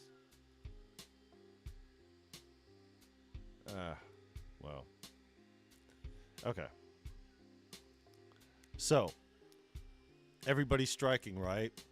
We got actors, we got writers, we got everybody striking. Where's the musician strike? There is no musician strike. Where's our lobby? Where's our lobbying group? Where's our fucking insurance? Where's our... We have no union. There's the like, where's our guild? You know what I mean? Like, we have no names, man. We are nameless. Independently, individually, we have our thing. So hold on to your money before you investigate here. Do some homework for yeah, for sure. Hold on to your money before. Yeah, the gas is a real thing. Gas is a real thing, guys. Stay away from that. Okay, I'm gonna show you guys. You guys ready? Here it goes. Bliggity blam. I would pull up all these. Maybe I could. Maybe I could pull them up here individually because they don't pull up big enough or whatever. This is Little Tussin. You see this Little Tussin over here? That Little Tussin from the beginning? This is Little Tussin with his broom. This is the Oregon, Portland, the convention center. And, yeah, during a union event, because I bargained this contract here for ABM education, because when I was a janitor and took a job as a janitor to try to get money to feed my family, because I lost my ass in court and needed to pay my bills, That's what I did. I did that. I took a job as a janitor. Now, if you notice, if you looked at any of the things in California, if you looked at any of the strikes, the workers that did the strike, the big strike that happened just the other day, and they had all the workers. You see all that purple there? Same union, SEIU. It's just a different local. I was on the executive board. Being on the executive board, I bargained the contract. I was a part of the apprentice program, and I was on the apprenticeship committee, and I was on the workload committee as well. So I wasn't just a janitor. I was by title, first I was just a regular custodian, then I was a night lead, and then I went to a different school, became a day lead. And, during the time of becoming a night lead is when I got involved in the union and joined the executive board. And, yeah. You know what resulted from that? Feeding my family? 11 herniated discs. It started with 7, but it developed into 11. So that is the reason why I can't do anything else. I already had back problems beforehand, and I had a herniated disc beforehand, which is why I couldn't collect insurance from it. But you know what I realized throughout that whole event? The same thing I realized with my second shot that took me completely out of making the music. And what took me out of the whole thing was the fact that I was not working on the music. I was not making the music. The whole time I was working as a janitor, doing all that extracurricular activity in the union. I wasn't making any music. 2 years. Here and there, every once in a while, I'd get a wild hair up my ass and start working on some of the songs in Genetic Mutation, but yeah, got rid of it. Didn't work on anything. I got some tools here and there, but didn't use them. Got rid of them. So it wasn't until losing my job, losing the insurance, going from 7 to 11 herniated discs, and becoming homeless as a result of it. I couldn't do anything more. So what did I do? I wrote. I did music. But I realized at that point that the reason why I had that struggle and the reason why I have this struggle currently that is going to affect me for the rest of my life is because I strayed away from the wave. I did something that was the antithesis of what I was supposed to do. I thought about the financial considerations more than anything else because I was afraid for my survival, for my family. I needed to do something to make it work. And it served its purpose, you know what I mean? I fixed my credit, I got a car, all that, but I lost all that shit. Just by getting injured, the union turned their back on me. It screwed me over completely. I lost half of my insurance payment, I was going to take a job with the union, and they discriminated against me for being injured, even though I was still canvassing. I was canvassing for political candidates, door to door with my cane. 7 herniated discs. And they were like, oh, well, your injury is going to prevent you from doing said activity. So, yeah. But as frustrated as that situation made me, as physically detrimental as it made my life, because I'm still dealing with it, the lesson there was to go the long way, because the long way was actually the short way. And I didn't understand that it was the short way at the time because I was short-sighted. I was only thinking about, I just lost my ass in court. I have to pay child support. Got Lil Tussin, on the way here. It's the whole thing. It's the whole thing. So, had to take care of responsibilities. But if I would have taken that time that I spent working and instead of choosing that job and put it into trying to make the music thing work and trying to get my record made or trying to do one thing or another, get some financing, whatever I had to do, I could have thought about it logistically and worked things out. But I didn't. I strayed. I rode a different wave, and that wave, cool. Everything happens for a reason, and the experience happens the way that it does. But just like the whole time with that shop, I built my shop. I built the whole thing. I also ran everything. I did all the administrative shit, everything, you know? And I had to hire the people that I hired and everything, but I had to manage all of them too, you know? Regular meetings. And I was the one who was connected to the world to you know, take the clients in and you know, book the shows and, you know, everything like that. So I had to separate those things. But I wasn't doing any music. So throughout my experiences, I've learned several times that every single time I stray away from doing the music for a living, something dramatic happens. Something really dramatic happens. So I jumped into it. And guess what happened after that? As soon as I jumped into it, Phantom YouTube. Here we are. So using the tool for what it is great, but we don't have any kind of union to save our culture or our music, so it's up to us. Because Gen X, we made this music, we've created the culture, and we've existed in it, and some of us have thrived more than others, but we've all existed within the space all of these years. Some of us are brand new to it, some of us have been here since the very beginning, but we all are participants. There's too many of us to let this music fall by the wayside just because some greedy-ass companies decide that they want to use capitalism to their advantage and take advantage of the not only American people, but the universe, because this is just the start of it, you know? They're taking advantage of every other country as well. This isn't just limited to the country that I'm in, you know? You could see on the channel, we have friends here from all over the place. That's the beauty of YouTube. That's the beauty of being online and doing this kind of thing. It puts you in front of people that you can communicate directly with at this capacity. So let's use this tool and communicate at this capacity to save our music.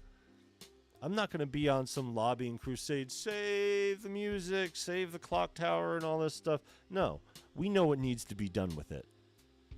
Us who are making it and us who are doing it, we know what needs to be done and we need to do it. And those who are afraid to jump into it, you know, come on, get out your feelings. You know, I know that everybody has positions behind the scenes though, so I know why you wouldn't get on a platform like this. But if you're not going to get on a platform like this, what are you going to do? Where are you going to go? I don't mind staying behind the scenes, but behind the scenes is not for somebody like me to consider.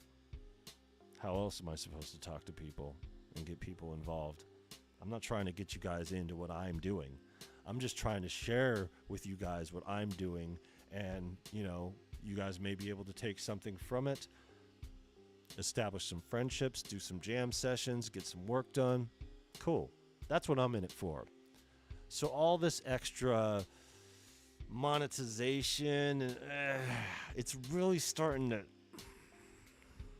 stick into my craw and just turn into something else. And especially after the Venus theory thing and just really thinking about it realistically, like, is this really what we're meant to do and how we're supposed to use this platform as musicians? Is this a move here? Is this what we're supposed to be doing as musicians, and expanding our base by reaching out to the facets of every single social media? Or are we supposed to bring this in and create a community and a culture of community and make sure that this genre survives? It seems to me the latter. And I know that, you know, I'm just an old guy, get off my lawn. No, not get off my lawn, you know. But you go around this way, you know, you water that lawn. You know what I mean? You cut it when it needs to be cut. You trim it when it needs to be trimmed. You do landscaping. That's what we need to do in this culture. We need to do some landscaping. You know? Fuck the bullshit. What does our music sound like? Well, obviously to the rest of the world, it doesn't sound like much. Because hip-hop is not winning awards. Hip hop is not getting the long tail anymore. It's just individually circumstantial, depending on which label wants to do what and which individual has the means to push their shit out and do whatever with the platform that they have and with what they have going on. So we have a responsibility, I believe. And like I said, this just may be me ranting over here, but it's weird celebrating my 1,000 subscribers at the same time that I'm like, yeah, the subscribers. But the system that is in place, the meaning behind the 1,000 subscribers that brings me to a new level of playing, that throws me in different algorithms, that brings me to consider the 2,000 and then 5,000. For what? You guys like it? Come and join us. Join the Discord. It's open for 24 hours. So if you want to become a part of the conversation, let's do it. If you guys want to become a part of the movement, let's do it. I'm not starting any crusade myself. The crusade is already out there. You know? This music is in desperate need of retooling. And it's not because the generation after us or the generation that's up next, it's not that they suck. That's not the problem here. The problem isn't the skill level of the generation, even though that's a part of it, but that's always a part of it at that age. You're that young, you're just figuring it out. The ones who shine through are the ones that grow up in music or who are really serious. Lil Tusson's going to be flying by the time he hits his teenage years. It's just how it goes. You know, it's just how he's growing up. You know, he's going to have way more opportunity than I did. That said, I don't know. We're going to do hip-hop content. We're going to do a hip-hop album. We're going to watch hip-hop docs. We're going to watch battles. If we get kicked off this platform for copyright, we'll be in the Discord and do it. We'll just pivot to the Discord and do it that way and say, okay. So I guess we're off of here. So we're going to, because you could go live in the Discord and do all that. So join the Discord, and God, if you do Nitro, like, you could beef it up and everything like that, but they make it more of a community thing, so I can only beef it up to a certain extent. I think I was paying like $40 a month for Discord at one time, but the benefits weren't there. So I'm at like $10 a month plan or something like that.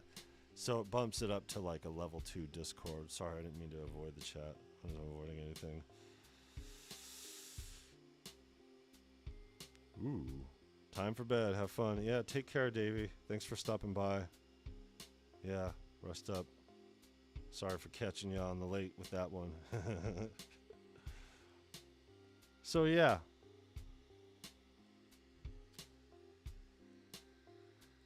That's all I wanted to do here, folks. I wanted to talk about this, you know, talk about the anniversary of hip-hop and what it means, and the fact that it's not just a day. It's not just a date. This is a years-long event here. And the channel here, we're going to treat it as such. You know? This is our music. And, you know, my love for hip-hop has really just come out over the past few weeks. And especially with the MPC 3000, I was like, yo. We're making an album here. How we do it is going to be seen. We're going to use it's going to be hip hop. It's going to be all hip hop. It's going to be bar focused. You know, I'm not just going to insert my style. Yes, my style is going to be inserted, but I'm not just going to do the beats that I was doing. I'm just, you know, it's another purpose to serve. You know what I mean? Like we're working on these albums and doing these things, you know. And yeah, one thing I like about the MPC 3000 is how quickly you could pick up the workflow. It's just man, just a few short minutes on that, I was already putting audio into it and everything. I'm like, oh man, this is great to just sit, get that feeling in your chest. Yeah. So I hope you guys are shedding tears of joy over this, you know, seeing some of these events. And in these future live streams, we'll be watching some of these events. Obviously, with the thing here and the benefit concert at Yankee Stadium, they would pull that shit for sure. They would pull us. So, you know, we know our limits going into it for the most part, but there's some things that they'll probably pull that we won't see it coming. So yeah, still building, y'all, still getting through this. And yeah, thanks for everybody for subscribing on this pivotal moment in history, the 50th anniversary of hip hop. And yeah, taking my hip hop proclivities and mixing them with the skill I've you know, acquired all throughout these years. And now that I've really dialed in my sonics as far as the output goes into the digital world and everything like that, I know how to make it translate without cutting it out and you know, suppressing the audio. Bam Vox, welcome. Happy 50th anniversary of hip hop, my friend. You, man, I swear. Bam Vox over here, for those who don't know, is a killer. I'll just leave it at that. In music.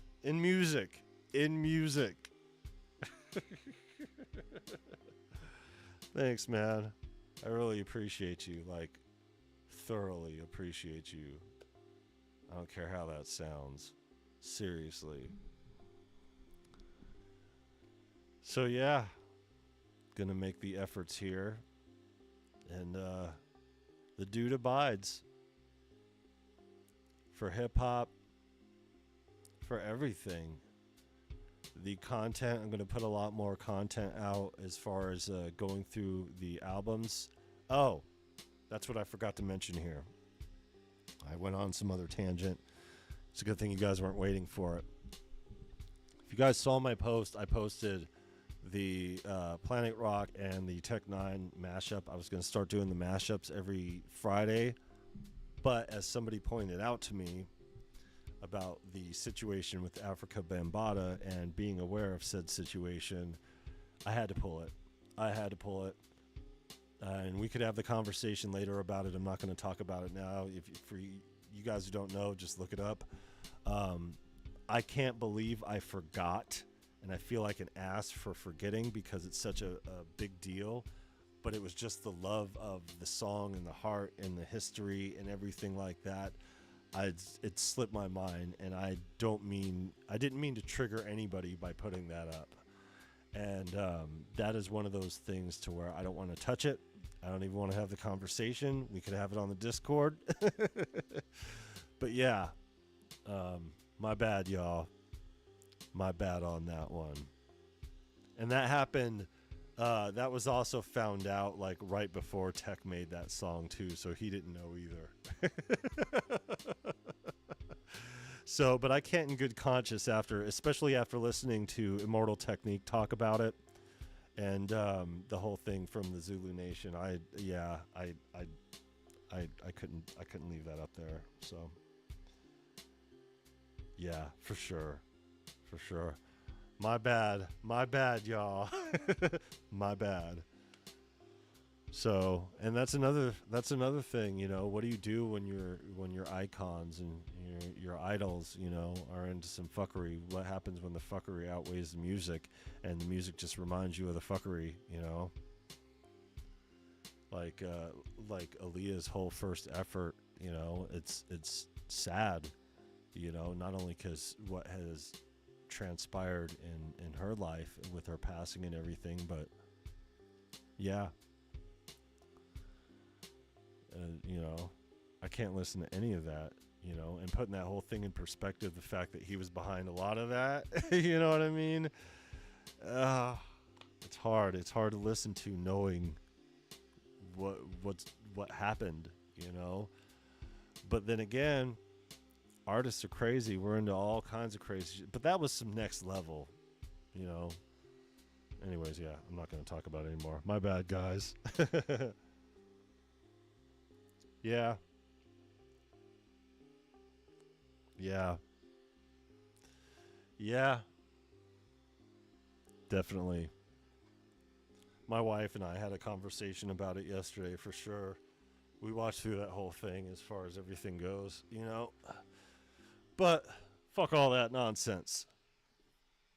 Hip hop. So, schedule. I don't know. I will develop one, but the thing is about a schedule that's problematic is that life happens. Things change. And yes, if life happens, you change things in the schedule. I just have to lock things down a little bit more before I start talking about it. Just know that regular live streams, regular content, regular stuff in the Beefed Up Discord, regular music releases, regular, working on stuff on the regular, for sure. Prioritizing hip-hop over all of it. So all my fun little side projects of expanding my vocals out into a singing voice that would just be so pretty for everybody to just... I'll sing. If the opportunity presents itself in a hip-hop track for me to sing, I'll sing. I'll cross over and do whatever crossover thing. I'll do it. But y'all gonna get these bars.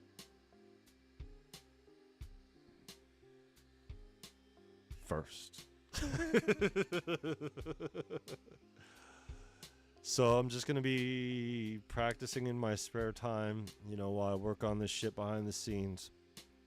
It's really time consuming, but I am going to do the next content on politics and hip hop is going to be the next video for content.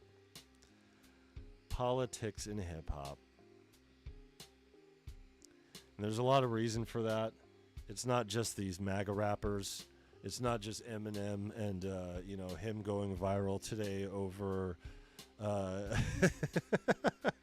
what he said, you know, dude, Congress used Tech Nine's song that he made for the Kansas City Chiefs for their Super Bowl outing when they won the Super Bowl. He made their song because locally he is a hero in Kansas City. And he made the anthem because they saw what he did with the Royals. And he made the anthem. Red Kingdom. The whole thing played for the outgoing, right? These fucking extreme nut jobs in MAGA used it. Red Republican, Red Kingdom. So they played that song, and they clipped that in their social media when they were chasing Kamala Harris's campaign bus.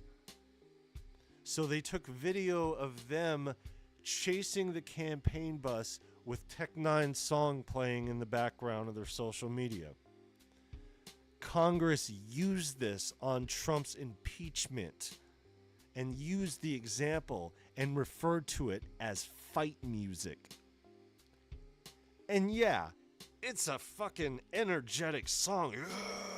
You know how Tech Nine does it. Shit.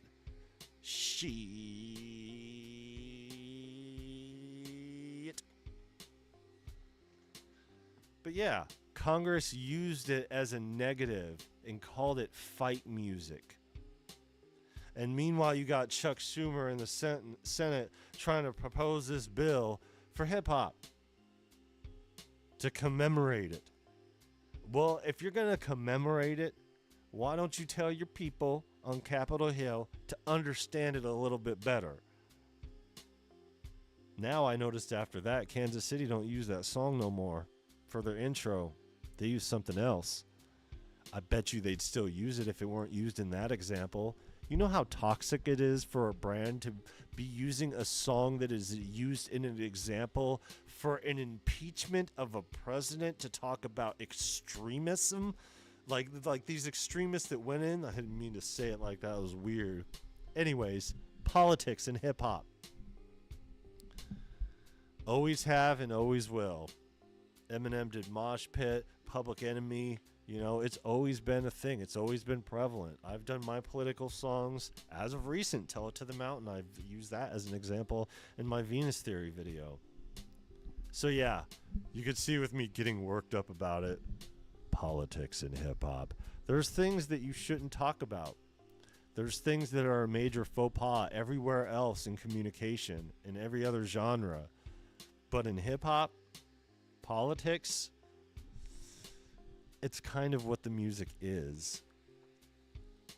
The whole genre is predicated around the political nature of our society and how we live the way that we do because of the powers that be, who call a fucking song that an experienced Forbes listing #1 independent rapper in the world made for the Kansas City Chiefs for the Super Bowl being reduced to fight music that extremists use to run the vice president off the road.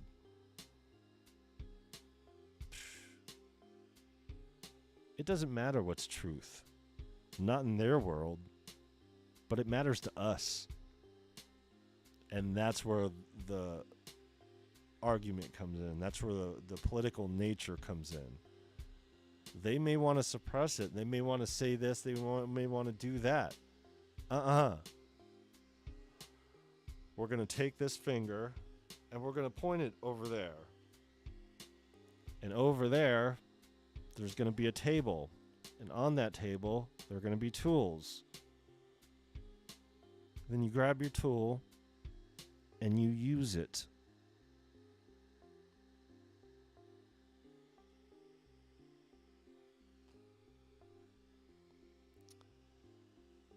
So here I am, grabbing my tools like I'm grabbing my dick in pure hip-hop fashion.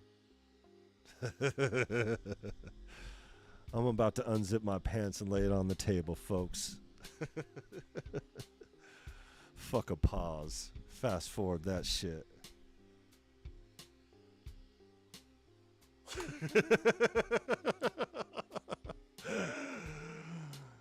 Yeah.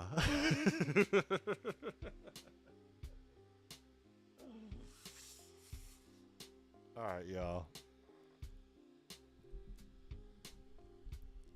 We'll be going live, going through some of these videos. I'll put a poll out on the community tab here for those that didn't join the Discord, but I'm definitely going to prioritize the Discord's votes. So whoever wants to vote in Discord, you guys can steer the content for the most part when it comes to the watching of things.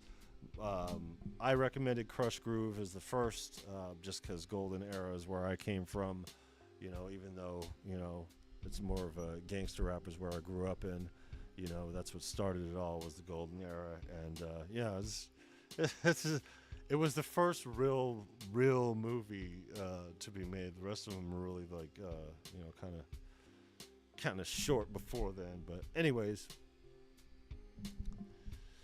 happy anniversary of hip hop, guys and gals and aliens. Fucking all this time, they're finally getting to that shit. Where did they find out the truth that aliens came here a long time ago and spread their DNA on the planet? We're all just fucking derivative from that. Where do humans find out the real truth about evolution? What's our hip-hop gonna look like and sound like then? Carbon Vibes, what is good? Whoa, Germany and jet lag. Chuck D voice, yeah. How low can you go? Bass, how low can you go? I could go pretty low in this voice. Sorry, I didn't mean to. Welcome from Germany. Jeez, what time is it there? It's like, I bet you're getting tired right about now too, especially being jet lag. Welcome, sir. Welcome. Yeah. So I appreciate you guys. I don't know what my lifespan on this channel is going to be, but just know that if I ever get the boot on here, if we ever get the boot because of having racy content or just being a little too real for the powers that be, whatever, just know that as long as we have interwebs, you know, and this whole system of operating, I have the website, and a lot of these conversations can continue in the Discord and all of that. So, yeah, if you're not a part of it, be a part of it. And if you don't become a part of it, you'll see. Because, yeah, got some bars, got some album to work on, got some docs to watch, got some stuff to talk about, got some history to go through. For sure. Oscar Slap, what is good? Welcome, my friend. Yeah. See, and that's the thing here. Having you guys and having the audience, you know, you guys make all the difference with these profound experiences. And it didn't just start with the NAMM thing. I think this connection to hip-hop that we all have, because we all have it at this point. It's not just something that's isolated to specific demographics or age or whatever, you know. There's a very little portion of the population that doesn't listen to hip-hop. Put it that way. We're the majority now, us hip-hoppers. Us people who listen to hip-hop, us people who produce hip-hop, all that stuff. We're in the majority. Gen X. Especially because we're the last generation before people stopped having kids, too. So, we really are the last generation here. So, yeah. I am going to finish that collage with a little bit more additions. You know, it's just going to take me some time. I'm going to finish that today and put that out possibly tomorrow. And I'll work out a schedule. I was planning on doing it on Fridays, and then I wanted to do the mashup thing. And then, you know, that kind of took me down a peg after needing to take that down. But it's all good. Just know that currently I'm working on some shit, but we're definitely starting this album at a tremendous advantage. And I want to take this opportunity on YouTube and through using these social media tools to connect to some of the people that I have known and just never worked with before. Find my thing. You know, it'd be nice to get some solid features together for this anniversary. Maybe I'll do 2 albums.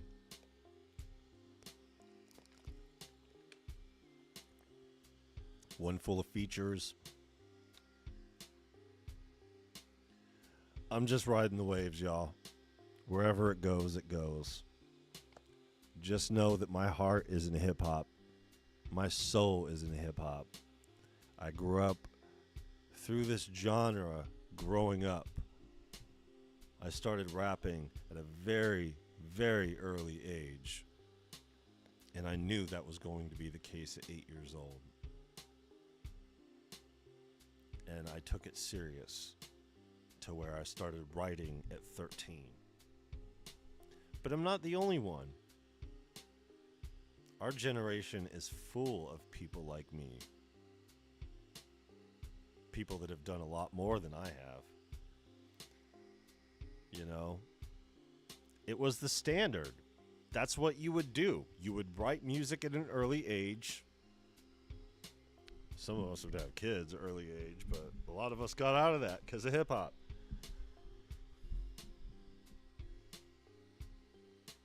So whatever this means to everybody, you know, just know that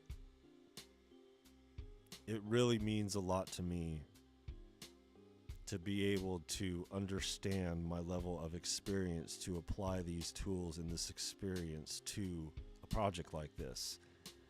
And before deciding on this project, that I didn't decide, it decided on me.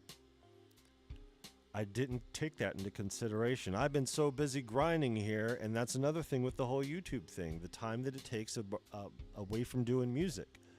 I would have had this consideration to do this album a lot sooner had I not been so deeply immersed in the grind. It's just how it goes here. That's why I've been prioritizing the music over the content. But look how much content I got. If I've been prioritizing the music over the content and I got over 400 videos in 2 years, where's the music? I'll tell you what, 5 instrumental albums in less than a half a year. It's all released within that time period. I mean, yeah, it took a couple years to put together, but still, that's still a good margins. Nobody else is doing that. But what do I have to show for it currently? Not a goddamn thing. Except for this, except for our community, except for knowing that the music is going to keep going. That's why I say, you know, my bad. Damn shaky camera. That's the stand I'm using. I'm using a different stand today, my bad.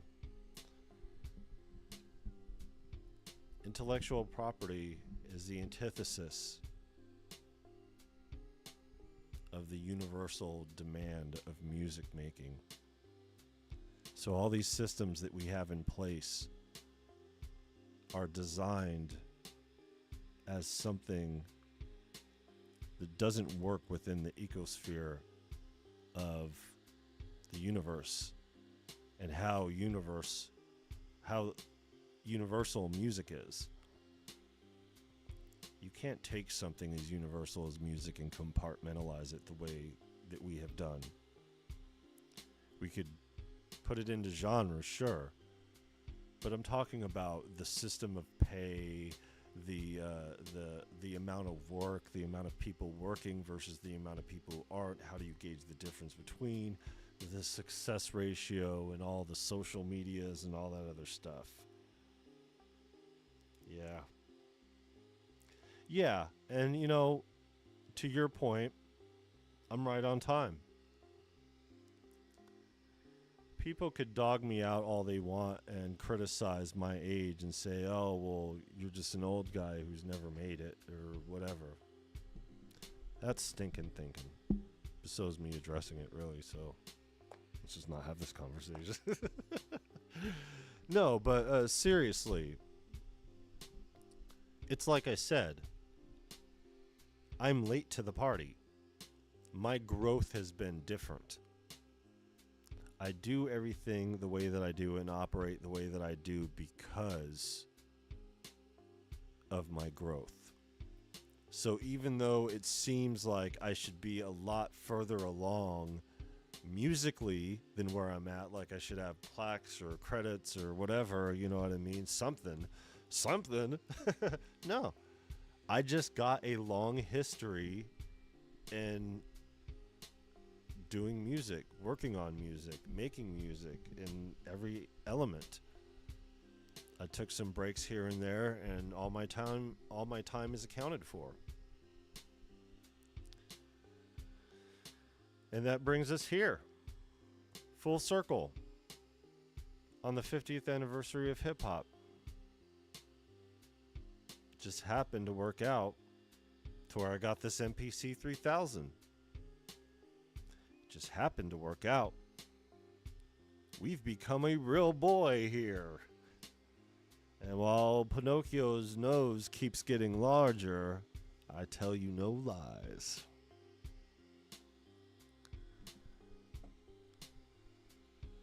Let's do it for hip hop, guys.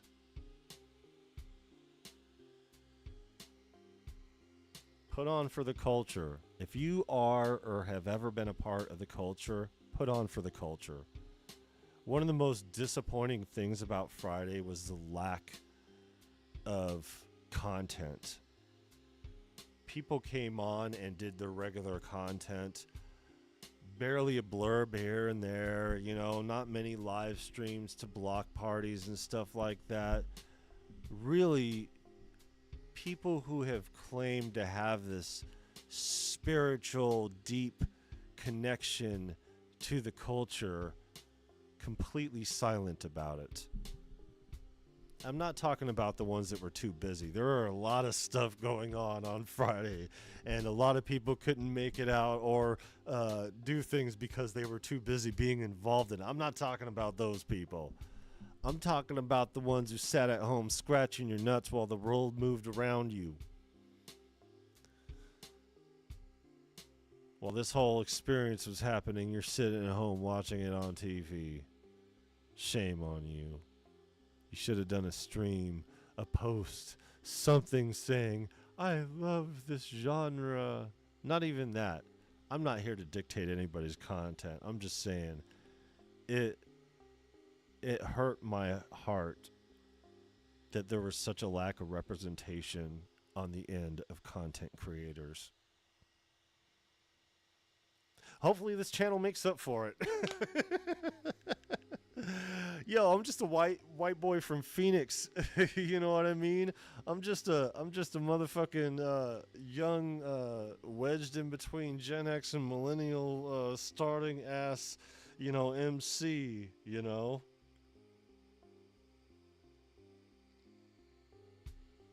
For sure.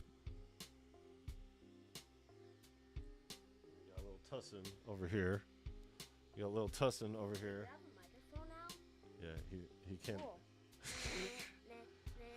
He can't talk. If you guys see my other channel, my Virus TV, the Ballad of a 5-Year-Old, you know, I put a mic in front of him and he was all poo poo. Just did a song. I said the ballad. Say goodbye to everybody. We're leaving. Bye. All right, take off. I have to make my closing statements. Take care of yourself and each other.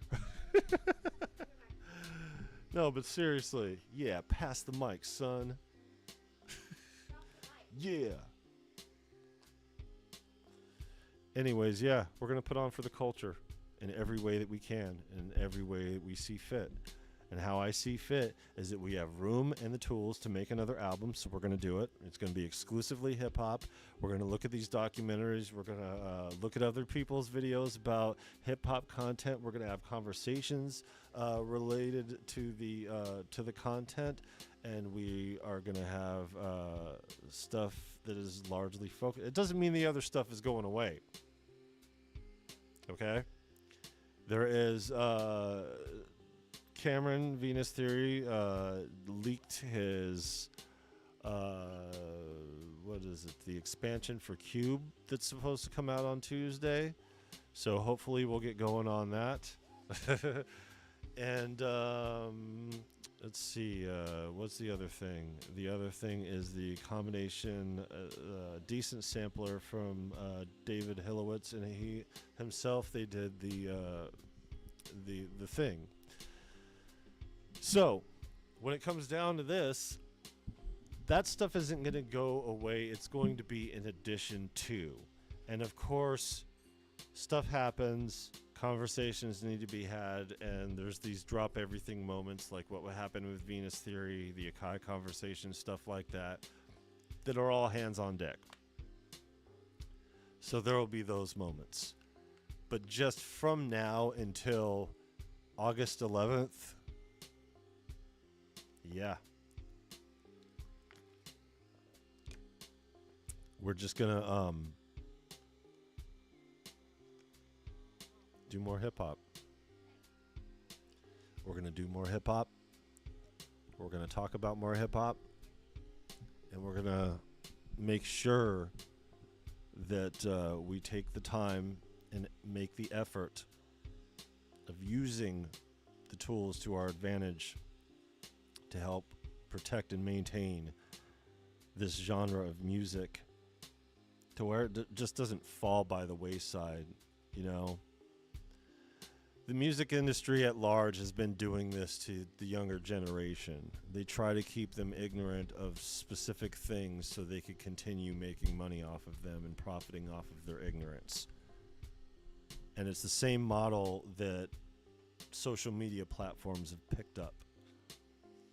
So there's this whole process of content creating, paying dues that has you changing everything about the way that you operate on the platform, which is good for the platform that has this entire universe. But when it comes to the whole thing of it,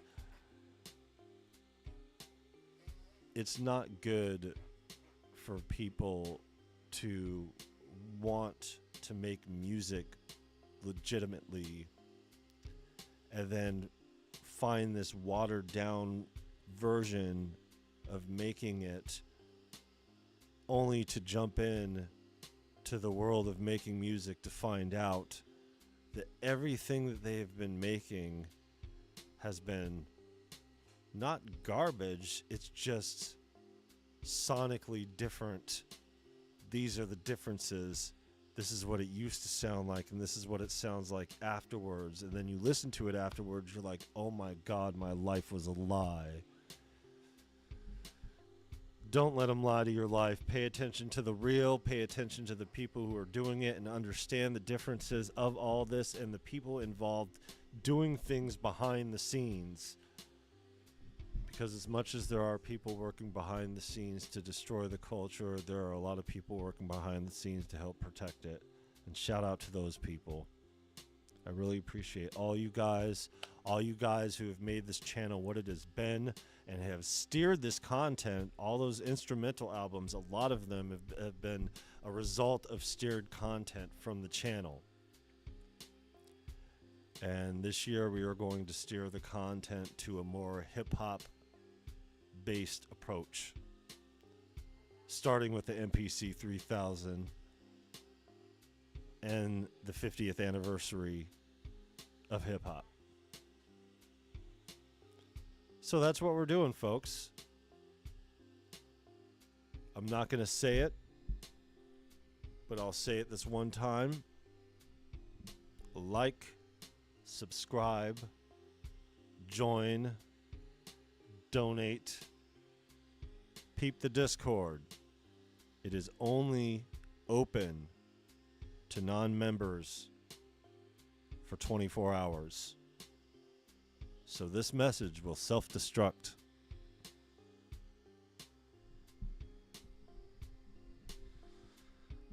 And yeah, we'll keep it pushing, whether it be on this platform or our own platform, which we've already created. We just have to create the expansive universe part of it. We're using these tools to our advantage, and we're staying on here for the time being. But things go sour, we're out. And you guys will know exactly where to go. So if anything happens to this channel, you guys will know where to find me. And you guys will be able to communicate with me directly. Keith Benson, thanks for joining right at the end too. Gotta study the history of it for sure. And that's another thing too. I've been a student of this game for so long. I've studied all the history and I've refreshed, and there's been new stuff and all that other. Yeah. That's why it's taken me so long to put together the intro that you guys saw at the beginning here. And it's probably going to take me another couple rounds of several hours at a time to get through because, yeah, I missed Afro Man. I missed Coolio. For some reason, after watching the video and using it in my example, missed Aesop Rock. Yeah, it's just a lot. It's a lot. 50 years of hip hop. It's a lot of people doing it. It's not just the people working, like Ieski said. It's not just the people working in the mainstream in front of the scenes. It's what is going on behind the scenes as well, and all the workers. And that's another thing, and I'll leave you guys with this. There is a specific type of audio engineer out there for hip hop. And one thing that a lot of people don't realize is that in a professional recording studio, they have a specific person who handles the hip hop sessions. Because hip hop music generally is sessioned different. And what I mean by that, there are certain elements that sonically, acoustically, they are flat and they work out when you're getting your music out there. And that's great. But there's something specific within the genre that gives it a little bit more beefiness. And if you remove that by making it flat, you're taking out the element that made it a requirement to have a hip-hop audio engineer in the studio. But that's why. Because hip-hop recording engineers run a session different. And usually, when it comes to running sessions, it's a very specific craft. And those who understand the recording industry will know there may be a bunch of artists out here, but that size and scope gets reduced when you're talking producer. But when you're talking audio engineer, that gets reduced. When you're talking about specific and very circumstantial, targeted engineers, that gets even smaller. So you got to understand what a small niche we're talking about here. There's not very many people that do it, which is why you run across some of the same people in audio engineering, especially. That's why me making the reference I did when I was talking about the SM58 of the homie out here, just by me mentioning his name, a bunch of you out there know exactly who I'm talking about. Shout out to the homie Big G out there. So yeah. And he, when it comes down to it, he's a hip-hop audio engineer. And he does great with live sound, especially when it comes to hip-hop. And he really has those things dialed in. So if you're only learning the basics of audio engineering, how does that make you a hip-hop audio engineer? It doesn't. What makes it different to where you would have to run the session different? Is it just a matter of taste? No, it's not. No, it's not. Because audio engineers will engineer anything. They don't care. But if you want a good audio engineer as somebody in hip hop, you have to get a hip hop engineer. And there are very few of those. But learning engineering from a hip hop perspective is not something that is taught in school. And I know this personally. Audio production technologies degree. So here we go. Not once did they talk about specific things that would have you understanding how to engineer a hip-hop session more than any other session, other than just running the session and learning directly from whatever instructor there. So all this slow growth in my own career is completely fine with me because it all leads to this moment and these moments. And for this whole thing to happen with the channel at the time that it does, the MPC 3000, the 50th anniversary of hip hop, while I am polishing my craft and getting myself tour ready, while I am producing and engineering at the top of my levels, all I need now is a professional recording studio to work in, and I'm set. And I guess the financial stability that comes with what I have planned.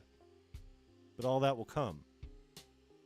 I'm not going to stop everything to start doing other things just because I need money here and there. You know what I mean?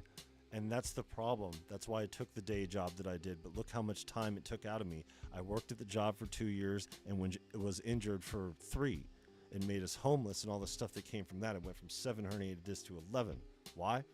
Money. Because I needed money for my family. How much time do you think, or how much money do you think that I got from doing that? Paying rent, car bills. We had 2 car bills. We had 2 car payments. 2 car payments and a monthly bill to pay on top of that. Crazy. Life gets in the way of a lot of things. But does it though? Maybe it goes in the exact direction that it's supposed to go for you specifically. That's why I'm telling you, this is not a slow growth. This is a growth. And it's time. It's time for me to come out as an artist. It's time for me to really show the world what I've been working on all these years as a human being, as a producer, as a musician, as somebody in hip hop who has the ability to contribute at the capacity that I do. So just like with this channel's perspective being the channel that I'm just pointing the cameras at this, showing you guys how cool this is and involving you guys in the process, kind of the same thing goes with this hip hop. You know? I'm just taking what I've learned and what I've developed all these years and taking all the love that I have for this genre and everything that it has been not only to my life but the lives of people around me, and putting it into an album, putting all this time and effort into it. Now the question here is going to be, am I going to be able to maintain with my financial limitations? And that will be a conversation for another time when we start talking about other things in hip-hop. Because there's a whole conversation that I touched down earlier that needs to be had with this. Whether or not it be the answer to it, you know, it's one of the reasons for this slow growth. How am I going to feel comfortable putting myself out there knowing that I need XYZ tools and X amount of copies to make X amount of dollars from? I have to do X amount of work to make X amount of dollars, to invest X amount of dollars in X amount of work, and I might not make X amount of money from X amount of work. You see where this goes? Telling you, intellectual property and money and all that, it's the antithesis of the universal demand of music making, and trying to find that balance is the difficulty here. And even though I haven't found that balance and I'm just cranking out music, that's my problem. Like I just crank out music and never look back, you know. Maybe I need a manager or something. Know too much. You could do it. Yeah. Got a specific one, recording run, tape slower, play back at speed, and you bend it. Yeah. Oh, yeah, my bad. Yeah, I put it up an hour before starting. I wanted to put it up a day before starting, but I didn't know how long it was going to take me. So I just decided to do this intro and put it out. Not being completely full. It's all good, man. Run it back. I just been talking my bullshit, you know. Haven't really been much as far as making music, but it's an interesting time for sure. So I really appreciate you guys being here for this and being a part of this channel and watching and being a part of its growth. My bad. I was changing. So now we got to face this heat wave. 108 degrees in the Pacific Northwest. What? Yo, the high the other day, it was like, what, 63? It was 58 the week before that. 58 was the high. I was like, yo, it's 58. It was like 115 in Phoenix. I was like, damn. See, that's why I don't laugh at you guys. That's why I don't laugh about you guys and your heat. Because I know what it's like. I know what you guys are dealing with. And you know what? Time's limited here. We're going to have to turn on this AC probably today. Yep.